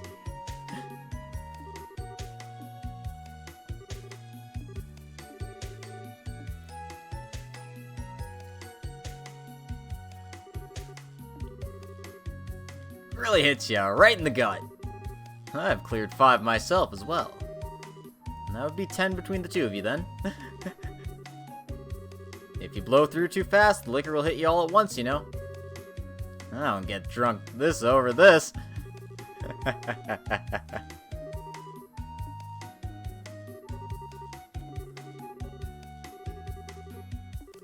Yeah, and Ina's like unperturbed from all this. And she's down to 20 already. God damn.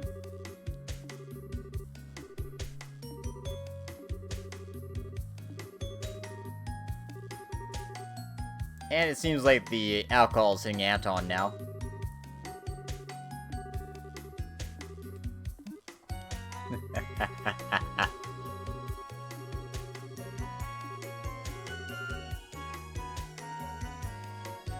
Oh, God. Remember, children, don't drink in excess. Drink responsibly.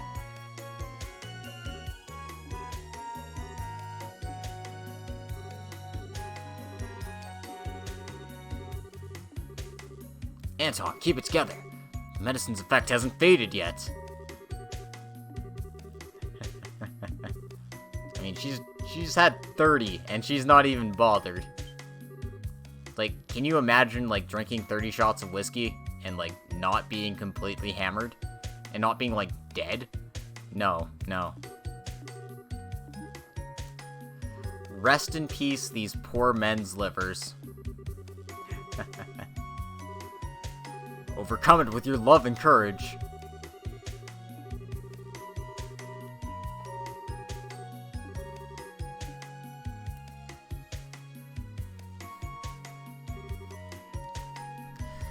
$36. Ugh.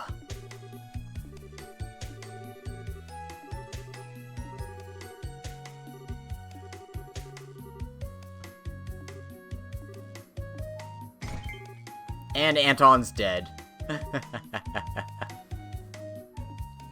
Yep. That's right, she's got an orbital liver. And Olivier's dead too.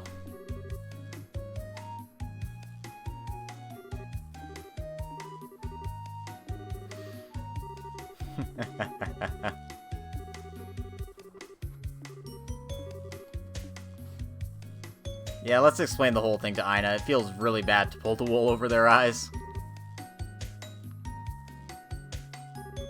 Oh no, I guess Osborne's won. I challenge you to a duel. Yeah. You goddamn hick. You're not a king. I'm king.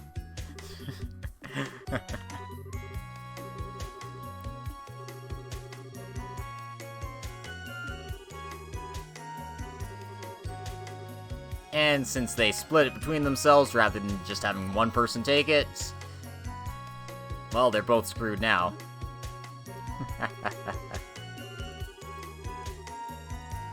Yep. This message brought to you by the pharmaceutical companies. Remember to take your medicine in its recommended dosages. I mean, Osborne already doesn't have a heart. He probably doesn't have a liver either. It's fine.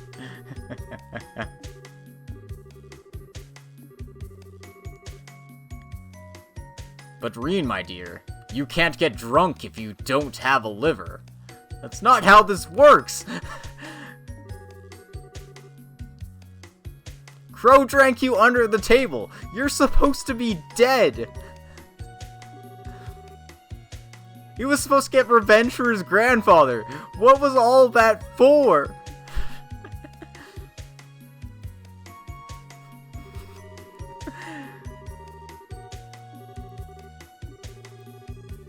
That was just barely enough to be social.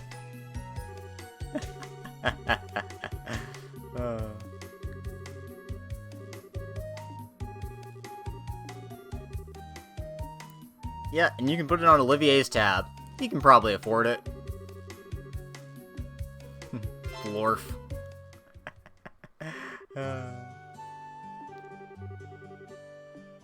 Anyway, we can adjust our party again. Great. Let's do it! True enough, his daddy can afford it.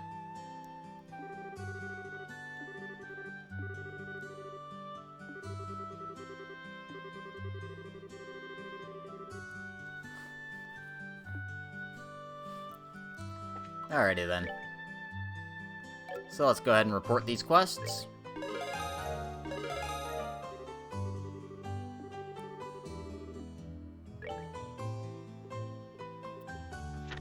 We've got all 6 fishing spots, so we can go to the Garoon Gate.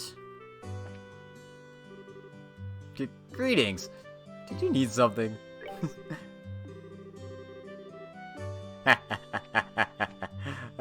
Oh, poor sweet Olivier.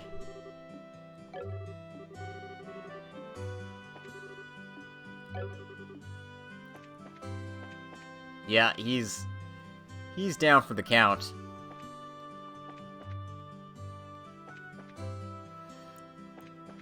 Alright, now for the one I was holding off on.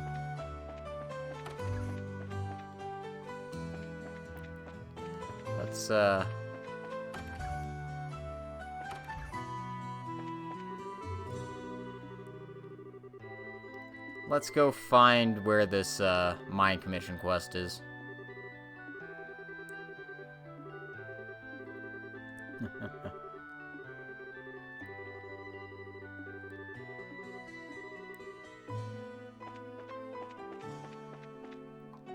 So head up to the 2nd floor here, talk to the mine chief. Yeah, I was like, I know who I'm looking for, I just forget where his house was. So yeah, let's go help him out.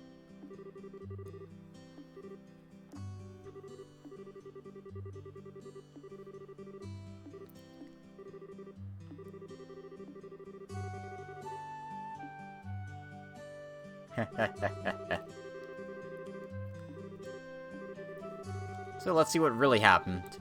Appears an object's gone missing, and it was the deed to the mine.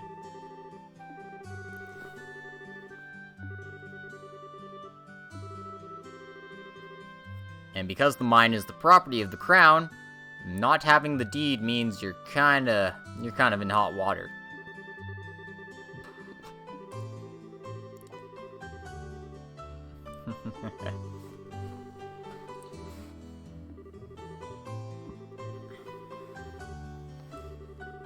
And such, if you mine there without a commission, it's technically theft. And you know, technically theft is the best kind of theft. Wait, I mean, the worst kind of theft.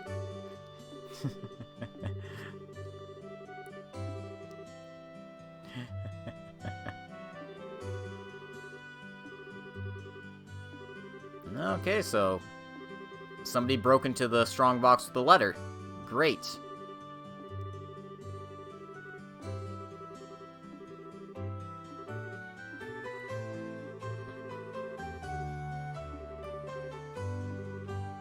I'll take a look.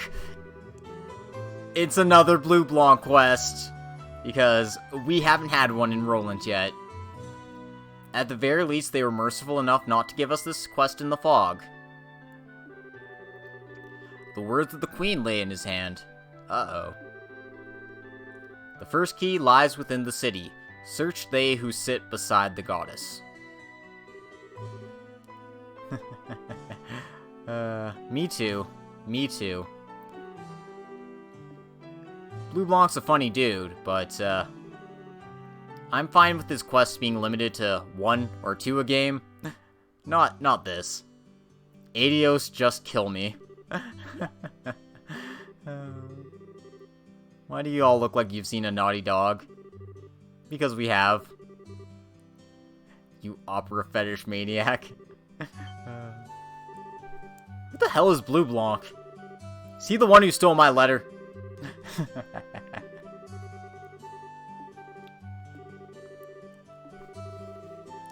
So we have to find those who sit beside the goddess.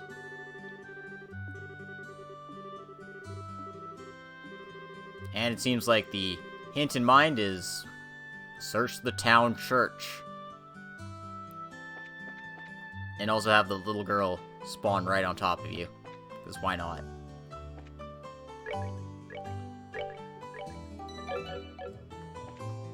Alright.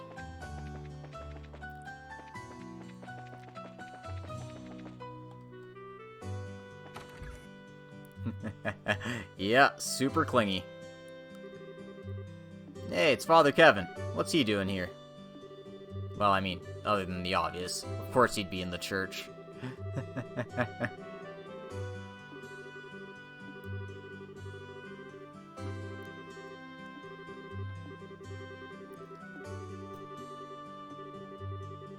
Sometimes you're so sharp it hurts.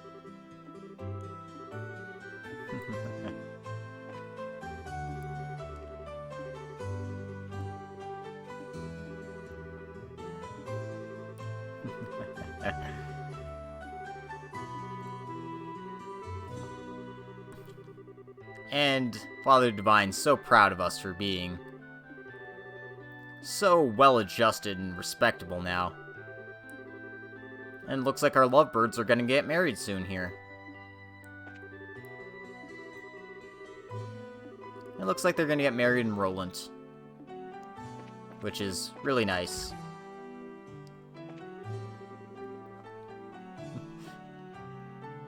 Along with Wazzy, Wald, and Scarlet, we can have the whole Gralsritter gang in a party of 7, with Gaius as well.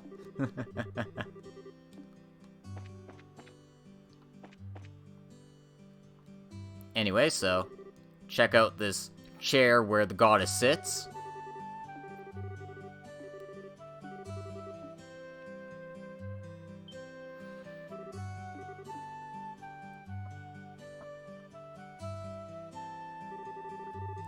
the second key is your next magical circle. And then you got like 5 boxes. And that is something from the forest. It's boxes.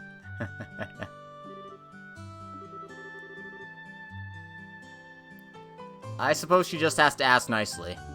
Or maybe she just takes the eye patch off and, like, wears a normal outfit, and then, like, no one can tell who she is.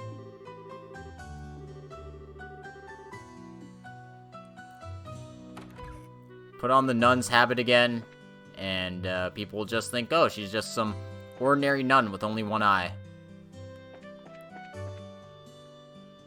Anyway, our next destination is the mayor's residence. We want to find a place where there's just 5 boxes standing around, but let's check on Mayor Klaus while we're here.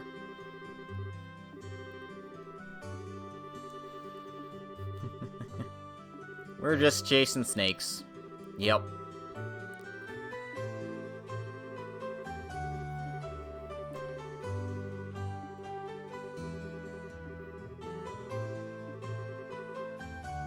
We're used to the twisting by now. They're pretty nasty.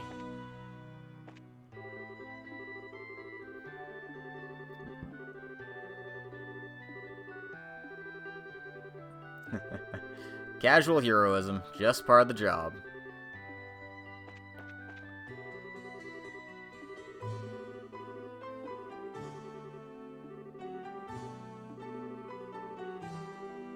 And apparently her dream was a nice little dream about meeting the mayor and the mayor's wife for the first time.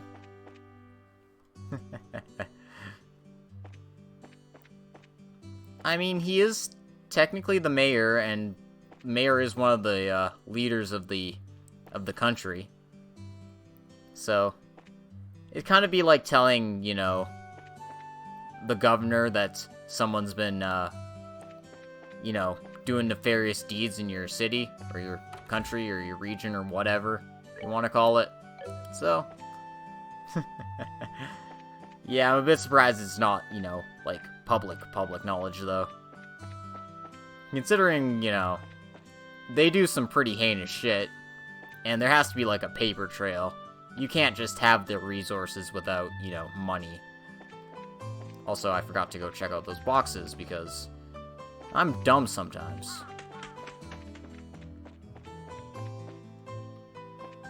Anyway, check the south wall here.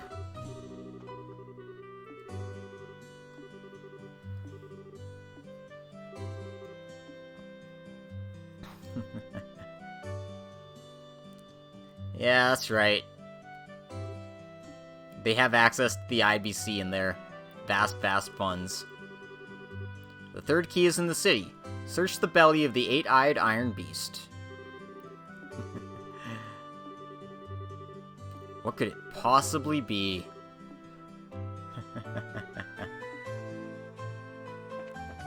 Yep, they just have all the lead mines, and they turn it all into gold.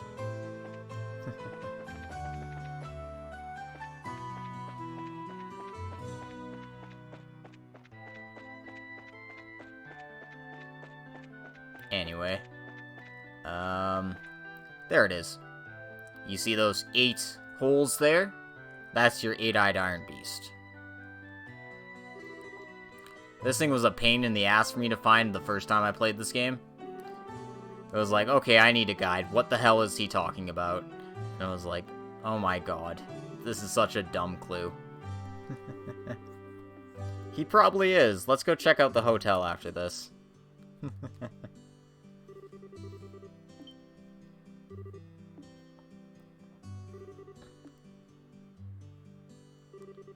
Take this key and with it throw open the unopening door.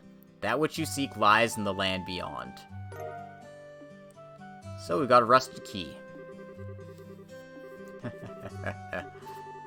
So, where's there a locked door in the city? It's in the sewers. That's why we have to go back to the sewers.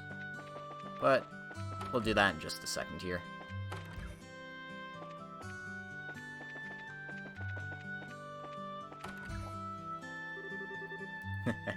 Oh yeah, Anton's face planted, but in the bathtub. Hey, buddy, how you doing? Nice, he'll be fine. Nice cold shower with his clothes on. As he's just kinda, like, puking into the drain. You'll be alright, buddy. You'll be alright.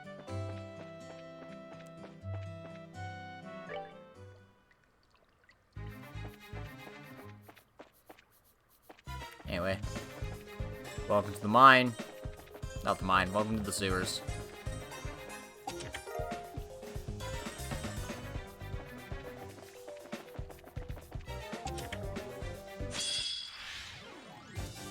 Also, surprise!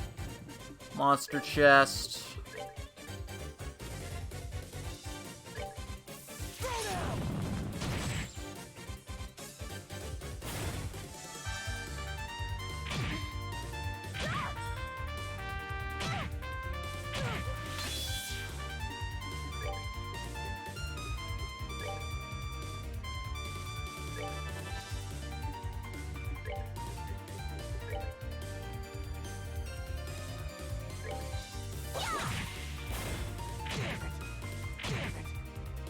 Damn it.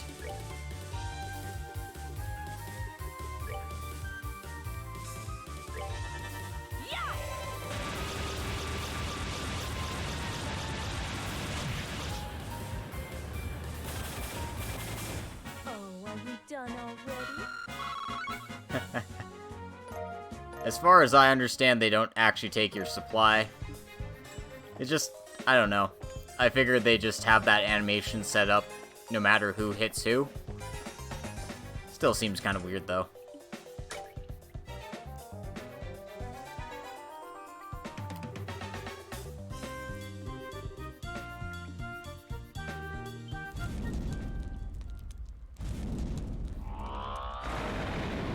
And surprise! It's a bunch of weird tentacle monsters. So we gotta go beat these up.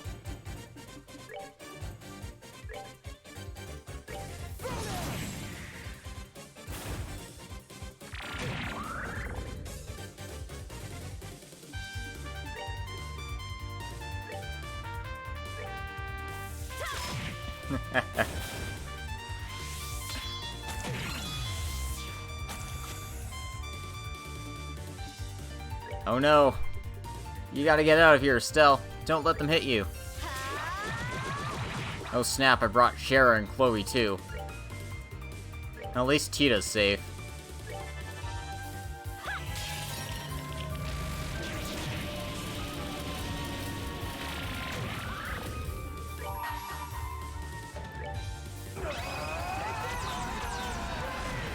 Nice thing is, blind doesn't affect S-Crafts in the slightest.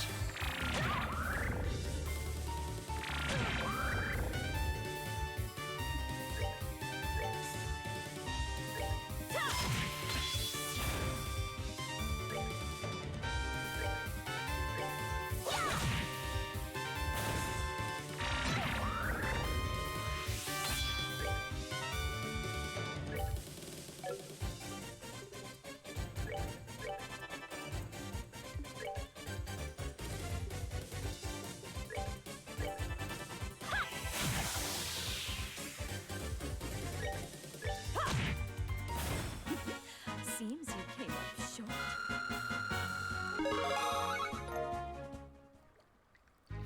And there we go. Monsters down, and we've done Blue Blanc's dumb quest.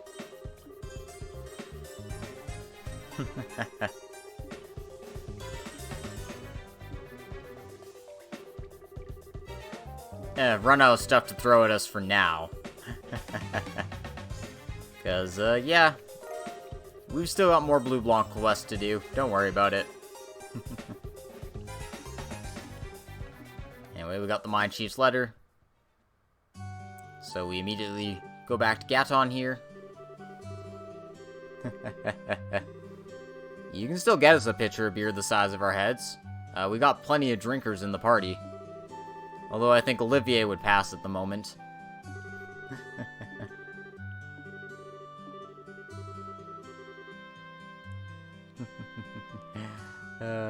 Yep.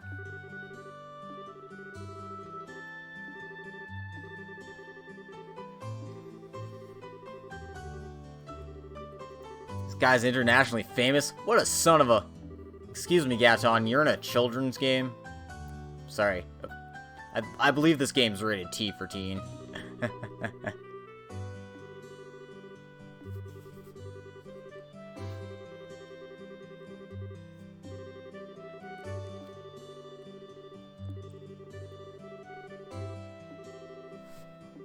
Yeah, Mayor Klaus's safe is perfect. Except when it's not.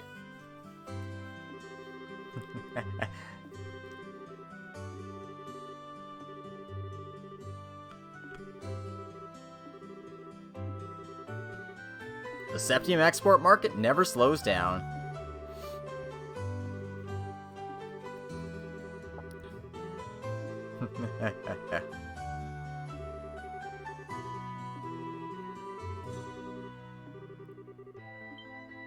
And apparently he's just gonna give us some Sepith. Of course, he won't give us anything, he won't give us all of this, but he'll give us a decent amount. I know fire is the one we're really short on at the moment, so we'll grab some of that.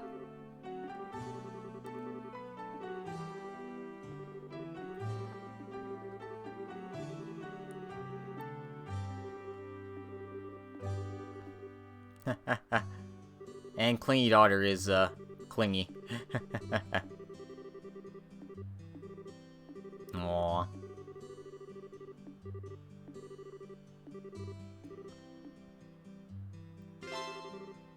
And there we go. So we just need to make a quick stop off at Garoon Gate to report to our fisherman fellow that we found all his spots. And we can finally conclude our business in Roland after that.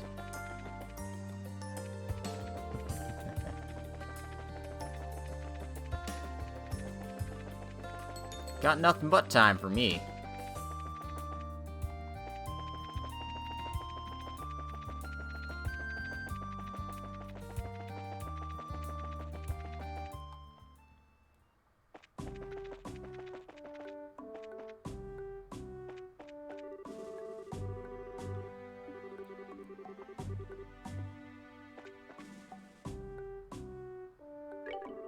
Anyway, so Percy here is, now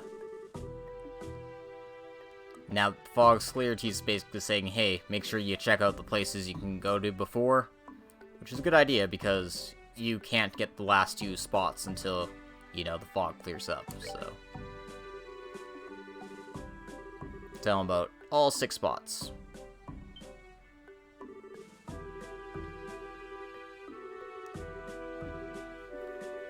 So he considers it a perfect report, which means we did it. We did it right.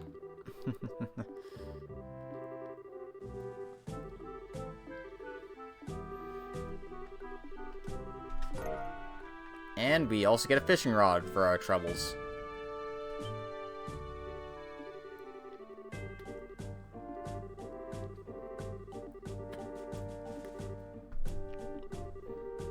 And he gave us his rod.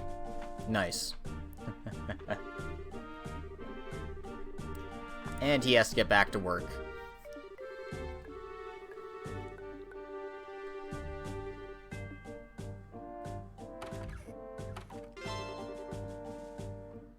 Well, that's our business concluded. Let's head back to Bracer Guild and report in. We'll see if I messed up somewhere. I don't think I did, but again, I'm not 100% sure.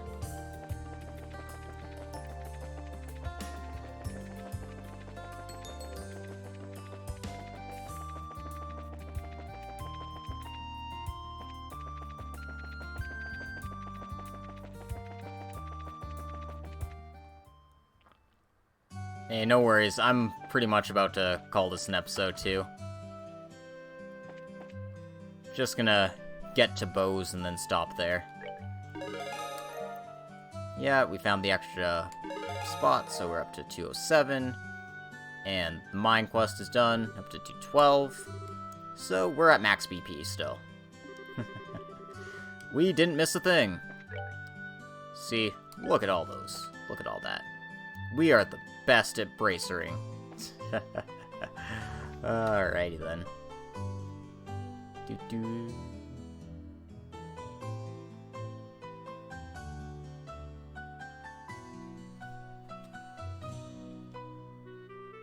Yeah, let's get on the airship. I was thinking maybe stopping it here, but no, let's get on the airship. There's a reason why I want to do that. Oops, that is not the landing port, that is Malga Trail. Whoopsie daisy.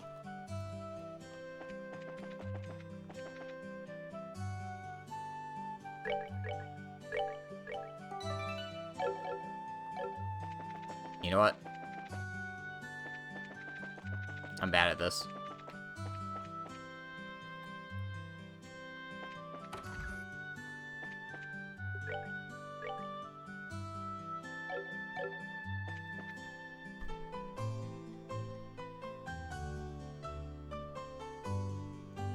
Do do do do do do do do do do do do do do do.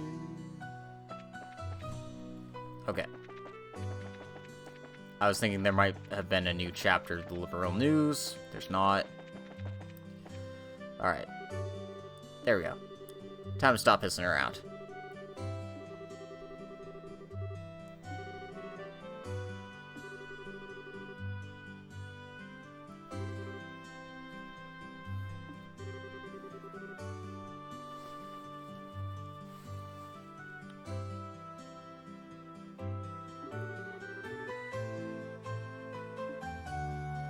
Let's fly.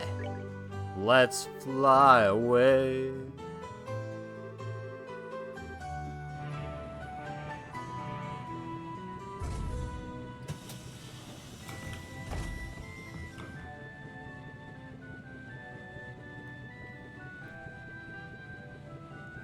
So we're taking the Cecilia once again. And we are finally heading back to Bose.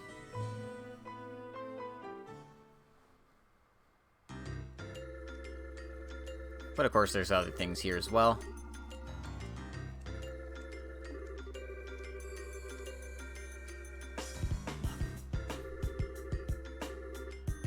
And it seems Professor Russell has an idea of how the Gospel's effect works.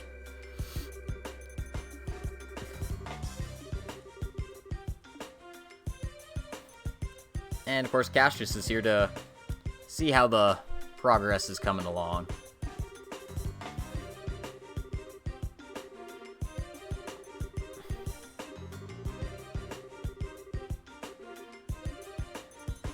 Alright then. Let's see what he thinks is going on.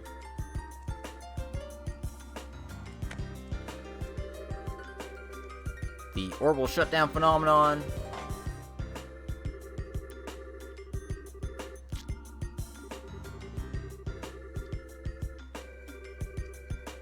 So, it's similar to the orbital art anti-sept, but it's not. Apparently it steals the orbital energy entirely.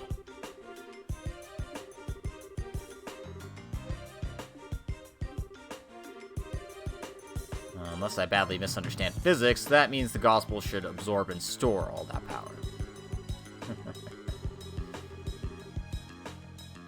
So I measured the Gospel after it absorbs energy, but the Gospel doesn't hold any of it.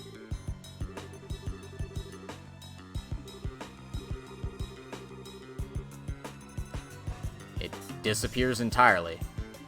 That doesn't make any sense.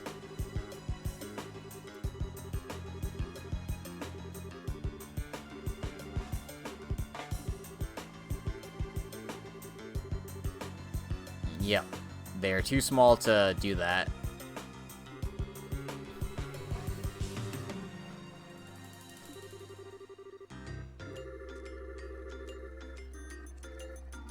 So, they're not the power source themselves, they're more like a remote or a terminal. The only function the Gospel unit itself has is the ability to manifest an abnormal warp in a local orbital field.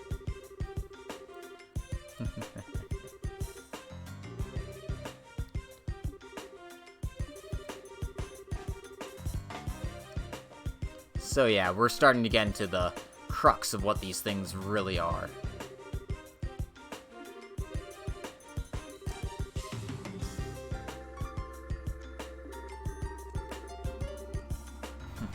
Spreading the influence of a mysterious force. No wonder they're called Gospels.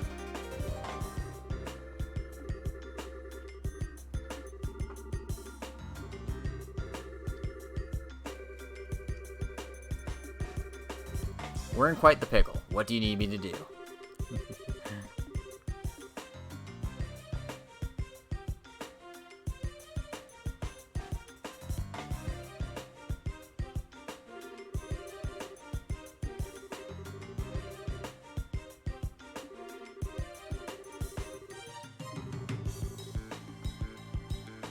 Okay.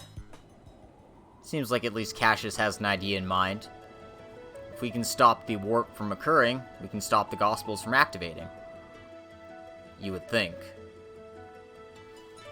But we're gonna have to leave that hypothesizing for another time.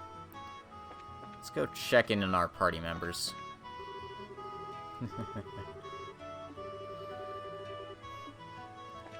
Seems like Zazimov seemed to enjoy it, despite everything that happened in that fog. I guess you can be chipper about some things. Let's see what Agate has to say. Well.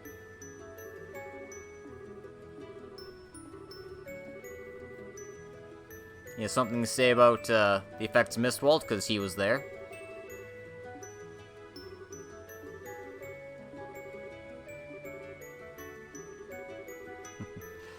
Apparently it was a nostalgic dream.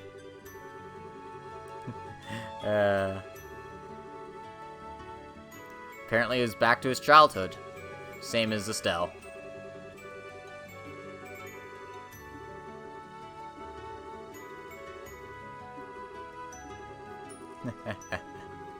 Aw, don't be embarrassed, you big teddy bear. Oh. Stab the knife right in there, Estelle, don't you? Why don't you?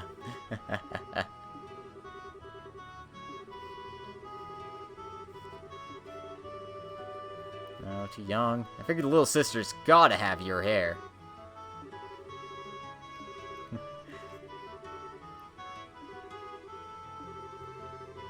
Tita's kind of attached to you in case you hadn't noticed.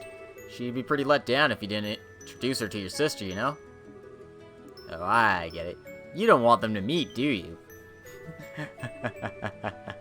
Oh, Estelle, you're grossly misunderstanding, and while I love it, it hurts.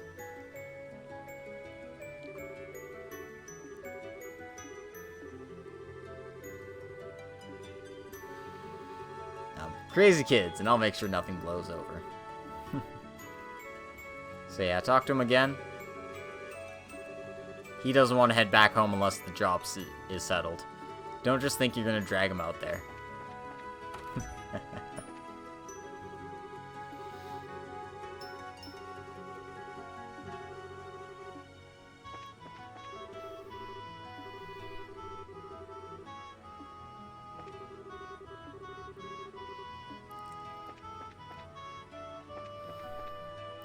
Seems like the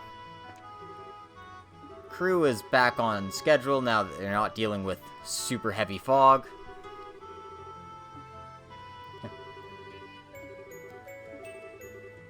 She really wants to eat at the expensive restaurant.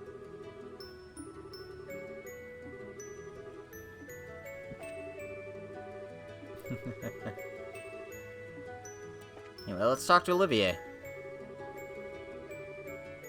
The land laden with memories of our first meeting.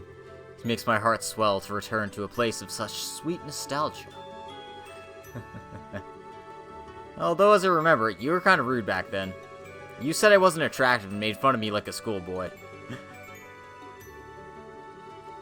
I would only display such cute, bashful behavior in order to hide feelings of love unabated.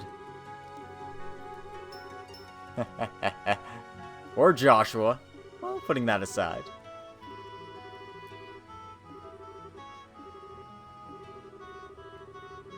Please don't say it like that again.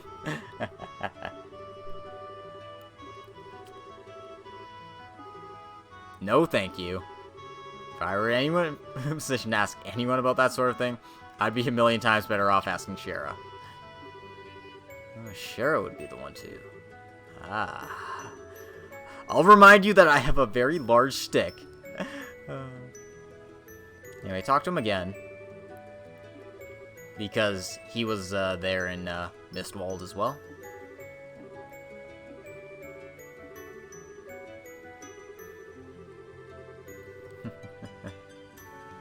And he's lying through his teeth.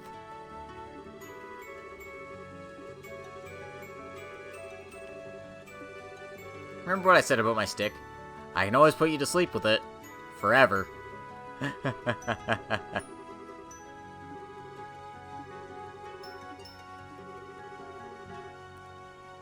He dreamt about his childhood as well. Dear Mueller showed up in it, for example. Perhaps it was in his hometown. But, we're not going to learn any details about that.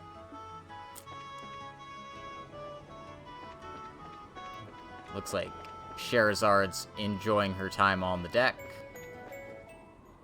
Let's talk to her as well. Because she's probably been the most affected by all this business.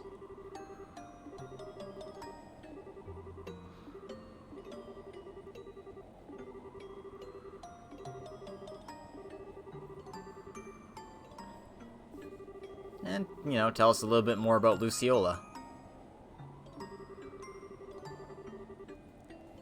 And apparently she was the star attraction of their circus.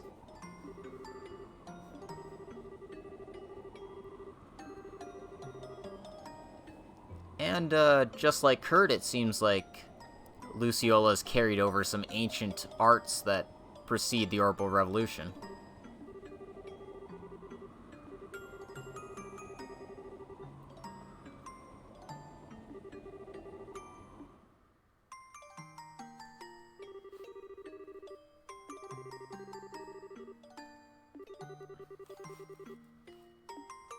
Yep, she was nothing more than an urchin.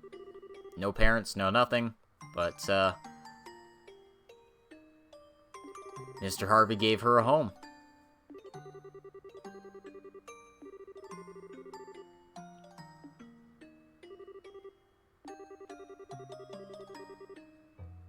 With, him dying in a tragic accident, everyone drifted apart and went their own ways.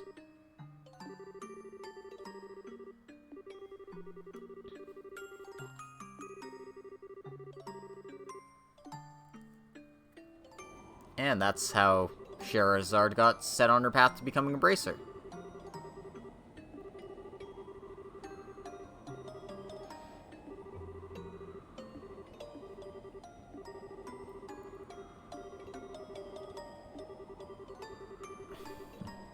And she's not ready to throw down without at least knowing the reason why. She's working with, these stupid goons.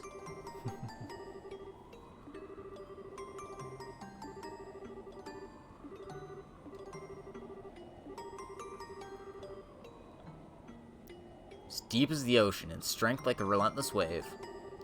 Your strength is like the sun. You shine and make others shine just by being near them.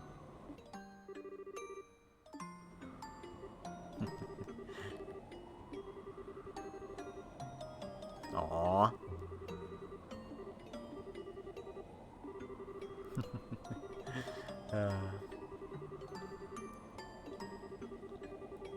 Better learn how to handle your liquor.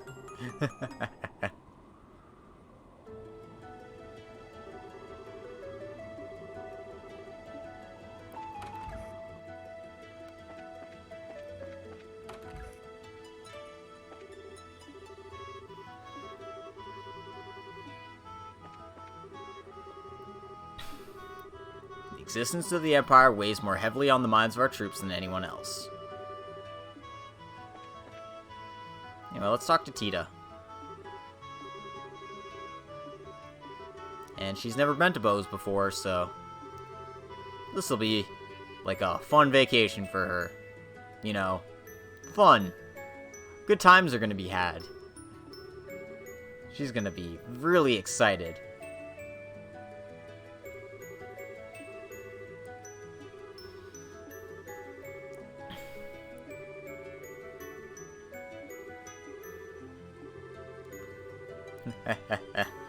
Stell, that's not nice. Agate's actually really nice.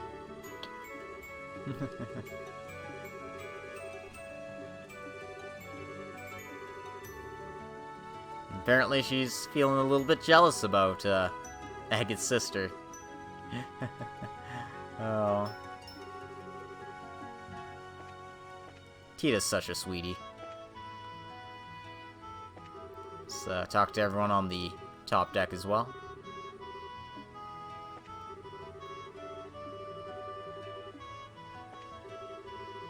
Oop. I didn't want to talk to you again, Nora. And there's a nice lodge at the edge of Valeria Lake. We've been there before. So let's talk to Chloe and Zin while we're out and about.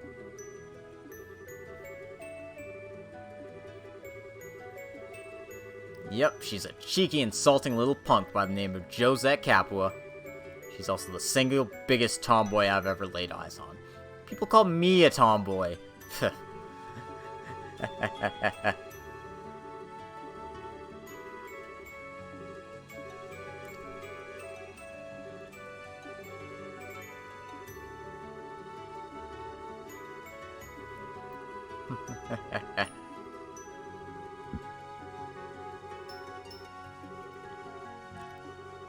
We'll slide off each other like oil and water. Our personalities won't fit together. Trust me. Oh, Estelle.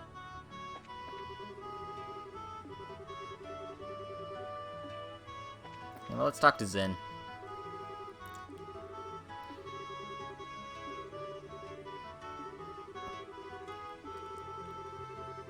Yep.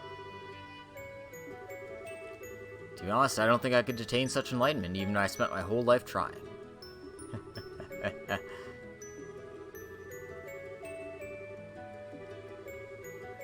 And, you know, he's here to explain more martial arts terms to us. Yes. The Divine Blade. One of only a few.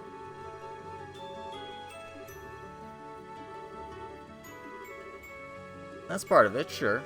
But more than that, it's because he could instantly understand and relate the nature of staff combat to his previous experience. Basically, if you know how to hammer a nail, you can relate anything to hammering a nail.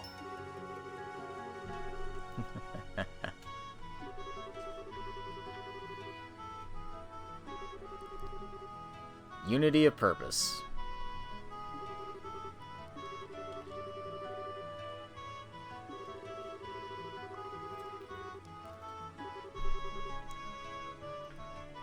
Yeah, and because of his ability to basically see the future by reading and understanding everything around him, he's pretty much the most fearsome opponent you could have in this entire series. Even if there are arguably stronger people, arguably faster, more dexterous, more sneaky, whatever, Cassius can see through it all, and that's his strength.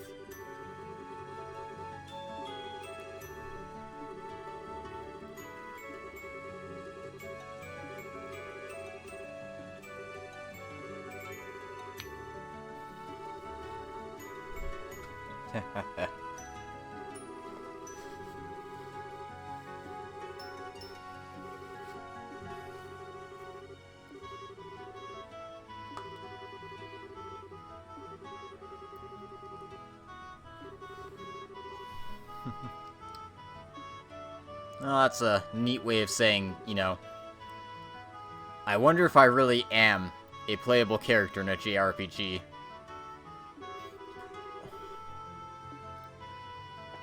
Alright, so that's everyone we can talk to.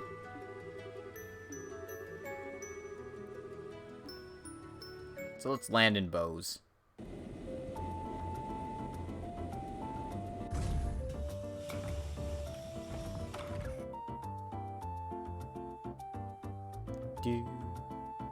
And enjoy Bose's nice little cheery theme music. We immediately stop at the Bracer Guild here.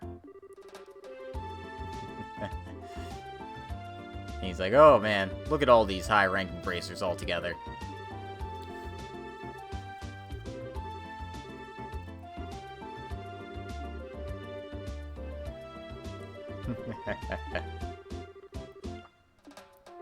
Yeah, hang your head up just a little bit.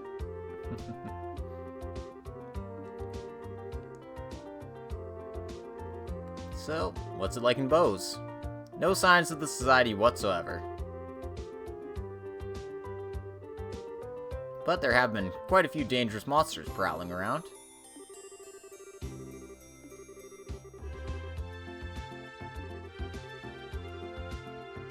Okay, that makes sense. Just being, naturally remote, full of rocky areas, rough terrain, means it's hard to clear out monsters.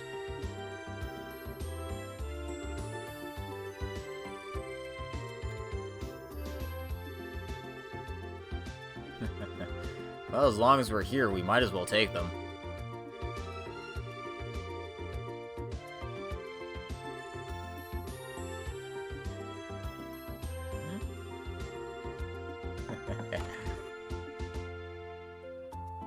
Oh, if it isn't Mayor Maybell.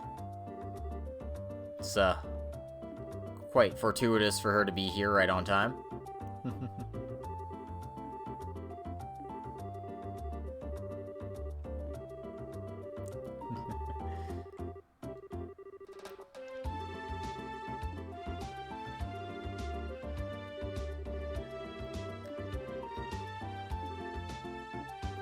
And of course, the Academy is getting people of high renown together.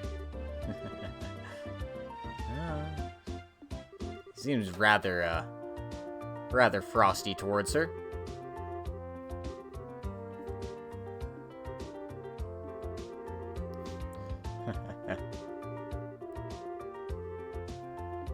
That's correct. An international criminal syndicate known as the Secret Society of Ouroboros. But they're a secret, though, so don't go blabbing it to people.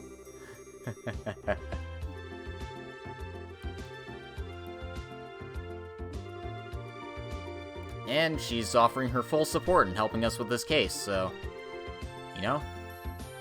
good to see someone's on the right track here.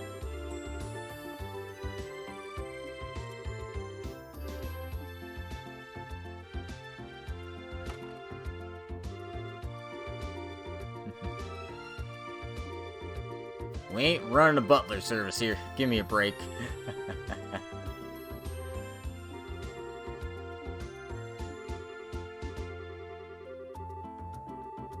It seems like he doesn't want to stick around here for long. So, you got 3 cases to worry about. Blade Fang in the Crone Pass. A Ghost Epitaph in the Nebel Valley. And an Octobone in the Amberl Tower. So, pretty much all over the region.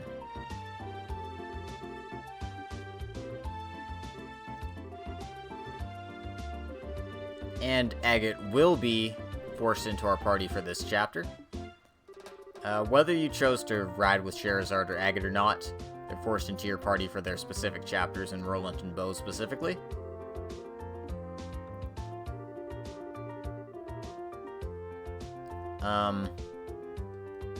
For whatever it's worth, Tita will be coming along, and I really haven't had an opportunity to use Zin all that much, so we're gonna go with the physical powerhouse party. But we'll be doing that for another episode. Once I get control again, I'm gonna save and call it here.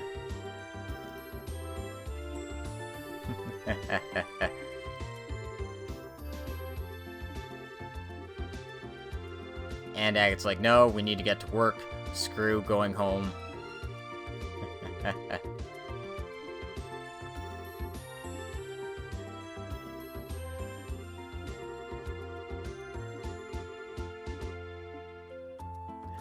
Alright, now that we officially have control.